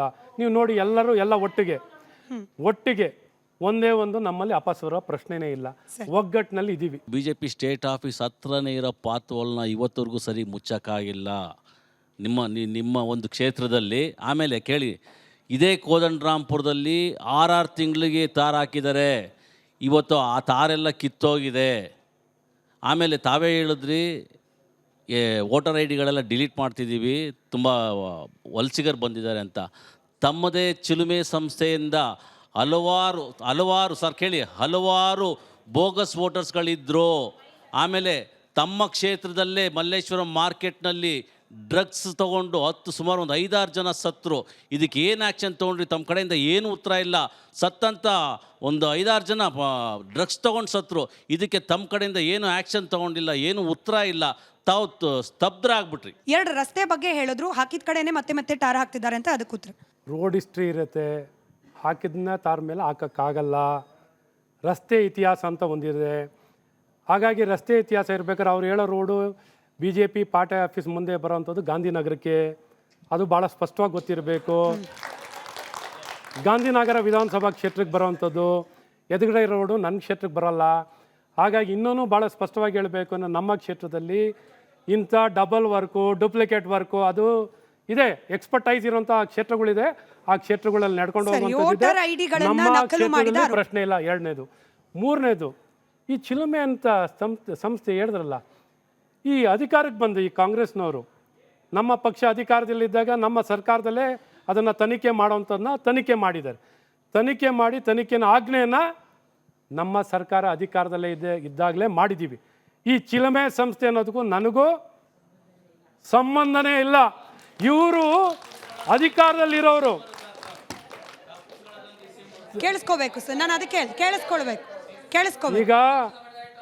ಈಗ ಕಾಂಗ್ರೆಸ್ ಸರ್ಕಾರದಲ್ಲಿ ಹೇಳಬೇಕು ಅಂದರೆ ಘಂಟಾಘೋಷವಾಗಿ ಹೇಳ್ತೀವಿ. ಸದನದಲ್ಲಿ ನಿಂತ್ಕೊಂಡಾಗ ಮುಖ್ಯಮಂತ್ರಿಗಳೇ ನಿಮ್ಮನ್ನೆಲ್ಲ ಏನೆಲ್ಲ ಕ್ರಮ ವಹಿಸಬೇಕು, ಏನು ತನಿಖೆ ಮಾಡಬೇಕು, ನಿಮ್ಮನ್ನೆಲ್ಲ ಏನು ಗಮನಿಸಬೇಕು, ವಿಚಾರಿಸ್ಕೋಬೇಕು, ಕ್ರಮ ವಹಿಸ್ಬೇಕು, ನಿಮ್ಮಲ್ಲಿ ಮಾಡ್ತೀನಿ ಅಂದರು. ಮಾಡಿ ಸ್ವಾಮಿ ಅಂತ ಹೇಳಿದ್ದೀವಿ. ಈ ರೀತಿ ಗಟ್ಟಿಯಾಗಿ ಯಾರು ಹೇಳಿರೋರು, ಯಾರ ಪ್ರತಿಪಕ್ಷದಲ್ಲಿ ಯಾರು ಹೇಳಿದರು? ಈ ರೀತಿ ತಪ್ಪನ್ನು ಮಾಡಿದರೆ 2.5 ವರ್ಷ 2.25 ವರ್ಷ ಆಗಿದೆ. ಇಂಥ ಹೀನಗಡಿ ಕೆಲಸಗಳನ್ನು ಕಾಂಗ್ರೆಸ್ ಅವರಿಂದ ಆಗ್ಲಿಕ್ಕೆ ಸಾಧ್ಯವಿದೆ. ಇದು ನಮ್ಮ ಬಯಲಿಗೆಳೆಯಾದ ಕೆಲಸ. ತನಿಖೆ ಮಾಡಲಿ, ಏನ್ ಮಾಡ್ತಿದ್ದಾರೆ? ಚಿಲುಮೆ ಕೇಸ್ ರಿಓಪನ್ ಮಾಡಿ ಅಥವಾ ಮತ್ತೊಂದು ಹಂತದ ತನಿಖೆ ಮಾಡಿ. ನಮ್ಮ ಸರ್ಕಾರದಲ್ಲಿ ತನಿಖೆಯನ್ನು ಮಾಡಿರುವಂಥದ್ದಿದೆ. ನಮ್ಮ ಸರ್ಕಾರದಲ್ಲಿ ಇದೆ. ಕಾಂಗ್ರೆಸ್ ಪಕ್ಷದ ಪ್ರತಿಪಕ್ಷದ ನಾಯಕರಾಗಿದ್ದರು ಆಗ ಕಾಂಗ್ರೆಸ್ನವರು. ಇದನ್ನೇ ಪ್ರಸ್ತಾಪ ಮಾಡಿದ್ರಲ್ಲ, ಪ್ರಸ್ತಾಪ ಮಾಡಿ ನಮ್ಮಲ್ಲಿ ತನಿಖೆ ಆಯ್ತಲ್ಲ, ನಮ್ಮಲ್ಲಿ ವಿಚಾರಣೆ ಮಾಡಿದ್ರಲ್ಲ, ಕೇಸ್ ಕೈಗೆತ್ಕೊಂಡ್ರಲ್ಲ. ಇವ್ರು 2.25 ವರ್ಷ ಆದ್ರಲ್ಲ, ಏನು ಕಳ್ಳಗೆ ತಿಂತಿದಾರ? ಈ ರೀತಿ ಇವತ್ತು ಇವರು ಕಾಂಗ್ರೆಸ್ ಪಕ್ಷದ ಪರವಾಗಿ ಮಾತಾಡ್ತಿದಾರಾ, ಯಾರ ಪರವಾಗಿ ಮಾತಾಡ್ತಿದ್ದಾರೆ ಅಂತ ಗೊತ್ತಿಲ್ಲ. ಹಾಗಾಗಿ ಇವತ್ತು ಕಾಂಗ್ರೆಸ್ ಪಕ್ಷಕ್ಕೆ ಪ್ರಶ್ನೆ ಮಾಡಬೇಕಿತ್ತು. ಚಿಲುಮೆ ಅಂತ ಇನ್ನೊಂದು ಮತ್ತೊಂದು ಗುಲ್ಬರ್ಗದಲ್ಲಿ ಆಗಿರೋದು, ಕಲಬುರಗಿನಲ್ಲಿ ಆಗಿರೋದು ಬರಲಿ, ಸದನದಲ್ಲಿ ಚರ್ಚೆ ಮಾಡಕ್ಕೆ ಬರಲಿ, ಕಾಯ್ತಾ ಇದ್ದೀನಿ. ಸವಾಲಿಗೆ ಬರಲಿ. ಡ್ರಗ್ಸ್ ವಿಚಾರಕ್ಕೆ ನನ್ನ ಗಮನಕ್ಕೆ ಯಾವುದೂ ಇಲ್ಲ. ಇವತ್ತು ಈ ಕಾಂಗ್ರೆಸ್ ಪಕ್ಷದವ್ರು ಇದ್ದೀರಾ, ಅದನ್ನೇನೋ ಪ್ರಸ್ತಾಪ ಮಾಡಿದಾರ? ಅಲ್ಲ, ನಾನು ಕೇಳೋದು, ಕಾನೂನು ಸುವ್ಯವಸ್ಥೆ ಯಾರೇ ಇರಲಿ, ಸರ್ಕಾರ ಅವ್ರನ್ನ ಪ್ರಶ್ನೆ ಮಾಡೋ ಕೆಲಸದಲ್ಲಿ ಇವ್ರು ಮಾಡ್ತಿದ್ರ? ಇವ್ರು ಏನು ಮಾಡ್ತಿದ್ರು? ಅಧಿಕಾರ ಮಾಡ್ತಿರೋರು ಯಾರು? ನೀವು ಈಗಲೂ ತನಿಖೆ ಮಾಡ್ಕೊಳ್ಳಿ ಸರ್. ಈಗ ಸ್ಥಳೀಯ ಸಂಸ್ಥೆಗಳ ಚುನಾವಣೆ ಬರ್ತಿದೆ ಸರ್. ಬೆಳಗ್ಗೆ ಒಂದು BJP ಆಫೀಸಲ್ಲಿ ಏನೋ ಒಂದು ಕಾರ್ಯಕರ್ತರಿಗೆ ಒತ್ತಡ ಹಾಕಿದಾರಂತೆ ಸರ್, JDS ಜೊತೆ ನಾವು ಮೈತ್ರಿ ಬೇಡ ಅಂತ ಸರ್. ಇದ್ರ ಬಗ್ಗೆ ನೀವೇನು ಹೇಳ್ತೀರಾ? ಒಂದು ವೇಳೆ ಮುಂದಿನ ದಿನಗಳಲ್ಲಿ ನೀವು ಬರಲ್ಲ, ಬಂದುಬಿಟ್ರೆ JDS ಇಂದ ಮುಖ್ಯಮಂತ್ರಿನ, BJP ಇಂದ ಮುಖ್ಯಮಂತ್ರಿನ ಸರ್? ಒಂದು ಇವ್ರ ಭವಿಷ್ಯ ಹೇಳೋದ್ ಕಲ್ತಿದ್ದಾರೆ ಅಂತ ನನಗೆ ಗೊತ್ತಿರಲಿಲ್ಲ. ಎರಡನೆಯದು BJP ಅವ್ರ ಆತಂಕ ಪಡಬೇಕು, ಇಲ್ಲ BJP ಅವ್ರ ಆತಂಕ, ಒಂದ್ ನಿಮಿಷ BJP ಅವ್ರ ಆತಂಕ ಪಡ್ಬೇಕು. ಯಾಕಂದ್ರೆ BJP ಆಫೀಸಲ್ಲಿ ನಡೀತಿರೋ ಮೀಟಿಂಗ್ ನ ವಿಚಾರಗಳು ಕಾಂಗ್ರೆಸ್ನವ್ರಿಗೆ ಲೀಕ್ ಆಗ್ತಿದೆ. Be careful sir. ಉತ್ತರ JDSನ ಅಧಿಕೃತ ನಿಲುವನ್ನ ಸನ್ಮಾನ್ಯ ದೇವೇಗೌಡರು, ಕುಮಾರಸ್ವಾಮಿ ಅವರು ತಗೊಳ್ಳೋಂಥದ್ದಾಗುತ್ತೆ, ಮತ್ತು ನಮ್ಮ ಪಕ್ಷದಲ್ಲಿ ನಮ್ಮ ವರಿಷ್ಠರು ಹೈಕಮಾಂಡ್ ತಗೊಳ್ಳೋಂಥದ್ದಾಗುತ್ತೆ. ಯಾಕೆಂದರೆ ಇದೇನೇ ಮೈತ್ರಿ ಆಗಿರೋದು ರಾಷ್ಟ್ರೀಯ ಮಟ್ಟದಲ್ಲಿ ನಿಶ್ಚಯ ಆಗಿರುವಂಥದ್ದು. ಅವ್ರು ನಿಶ್ಚಯ ಮಾಡ್ತಾರೆ. ಸ್ಥಳೀಯ ಏನು ಒಂದು ಚುನಾವಣೆ, ಸಂಸ್ಥೆಗಳ ಚುನಾವಣೆ ಇಲ್ಲಿ ಮೈತ್ರಿನಲ್ಲಿ ನಡಿಬೇಕಾ ಇಲ್ವಾ ಅನ್ನೋಂಥದ್ದು ರಾಷ್ಟ್ರ ಮಟ್ಟದಲ್ಲಿ ನಿರ್ಣಯ ಆಗುವಂಥದ್ದಾಗುತ್ತೆ. ಅದ್ರ ಬಗ್ಗೆ ನಾನೇನು ಹೇಳೋಕ್ಕಾಗಲ್ಲ. ಆದರೆ ಅವರು ಭಾಳ ಸ್ಪಷ್ಟವಾಗಿ ಹೇಳಿದ್ದಾರೆ. ಸನ್ಮಾನ್ಯ ದೇವೇಗೌಡರು ಹೇಳಿದ್ದಾರೆ, ಕುಮಾರಸ್ವಾಮಿ ಅವರು ಹೇಳಿದ್ದಾರೆ, JDS ಪಕ್ಷ ಭಾಳ ಸ್ಪಷ್ಟವಾಗಿ ಹೇಳಿದ್ದಾರೆ. ಅದು ಯಾವುದೇ ವಿಧಾನ ಪರಿಷತ್ತಿನ ಚುನಾವಣೆ ಆಗಿರಲಿ, ವಿಧಾನಸಭೆ ಚುನಾವಣೆ ಆಗಿರಲಿ, ಲೋಕಸಭಾ ಚುನಾವಣೆ ಆಗಿರಲಿ, ನಾವು ಒಟ್ಟಾಗಿ ಚುನಾವಣೆಯನ್ನು ಎದುರಿಸ್ತೀವಿ ಅಂತ ಭಾಳ ಸ್ಪಷ್ಟವಾಗಿ ಹೇಳಿದ್ದಾರೆ. ಸ್ಥಳೀಯ ಸಂಸ್ಥೆ ವಿಚಾರದಲ್ಲಿ ನಮ್ಮ ಪಕ್ಷ ಅವ್ರ ಪಕ್ಷ ಏನು ನಿರ್ಧಾರ ತಗೊಳ್ತಾರೋ ಅದು ನೋಡೋಣ, ಕಾದು ನೋಡೋಣ. ನಾನು ಇನ್ನು ಅದಕ್ಕಿಂತ ಹೆಚ್ಚಾಗಿ ಏನು ಹೇಳೋಕ್ಕಾಗಲ್ಲ. ಮುಖ್ಯಮಂತ್ರಿ ಯಾರಾಗಬೇಕು ಅನ್ನುವಂಥದ್ದು ನಾವು ಅಧಿಕಾರಕ್ಕೆ ಸಂಖ್ಯೆ ಬಂದ ನಂತರ ನಾವೇನು ನಂತರ ನೋಡಿ, ಬಿಹಾರ್ನಲ್ಲಿ ಬರೀ 45%ಗೆ ಲ್ಯಾಂಡ್ ಸ್ಲೈಡ್ ವಿಕ್ಟ್ರಿ ಆಗಿದೆ. ಕರ್ನಾಟಕದಲ್ಲಿ ಪಾಪ ನಿಮಗಾಗಲೇ ಸಿಂಹ ಸ್ವಪ್ನವಾಗಿದ್ದೀವಿ. ಯಾವ ರೀತಿ ನಾವು ನಮ್ಮ ಒಗ್ಗಟ್ಟು ಹೇಗೆ ನಿಮಗೆ ಉತ್ತರ ಕೊಡುತ್ತೆ, ಯಾವ ರೀತಿ ಬಹುಮತವನ್ನು ಪಡ್ಕೋತೀವಿ ನೀವು ನೋಡಿ. ಹಾಗಾಗಿ ದೊಡ್ಡ ಮಟ್ಟದಲ್ಲಿ ನಾವು ಅಧಿಕಾರಕ್ಕೆ ಬರ್ತೀವಿ. ಡ್ಯಾಡಿ ಈಸ್ ಹೋಮ್ ಟ್ವಿಟರ್ ಟ್ರೆಂಡ್ನಿಂದ ಹಿಡಿದು ಸ್ಥಳೀಯ ಸಂಸ್ಥೆ ಚುನಾವಣೆ ಮೈತ್ರಿವರೆಗೂ ಅನೇಕ ಪ್ರಶ್ನೆಗಳಿಗೆ ಉತ್ತರ ಕೊಟ್ರಿ. ತುಂಬ ಹೃದಯದ ಧನ್ಯವಾದ ಸರ್ ನಿಮ್ಮ ಸಮಯ ಹಾಗೆ ಉತ್ತರಕ್ಕಾಗಿ. ಹಾಗೆ ತಮ್ಮೆಲ್ಲರಿಗೂ ಕೂಡ ಧನ್ಯವಾದ ಕಾರ್ಯಕ್ರಮದಲ್ಲಿ ಭಾಗಿಯಾಗಿದ್ದಕ್ಕೆ. ಇದಾಗಿತ್ತು ಇವತ್ತಿನ ಮಹಾಭಾರತ ಚರ್ಚಾ ಕಾರ್ಯಕ್ರಮ. ನೋಡ್ತಾ ಇರಿ ರಿಪಬ್ಲಿಕ್ ಕನ್ನಡ, ಇದು ನಿಮ್ಮ ಧ್ವನಿ.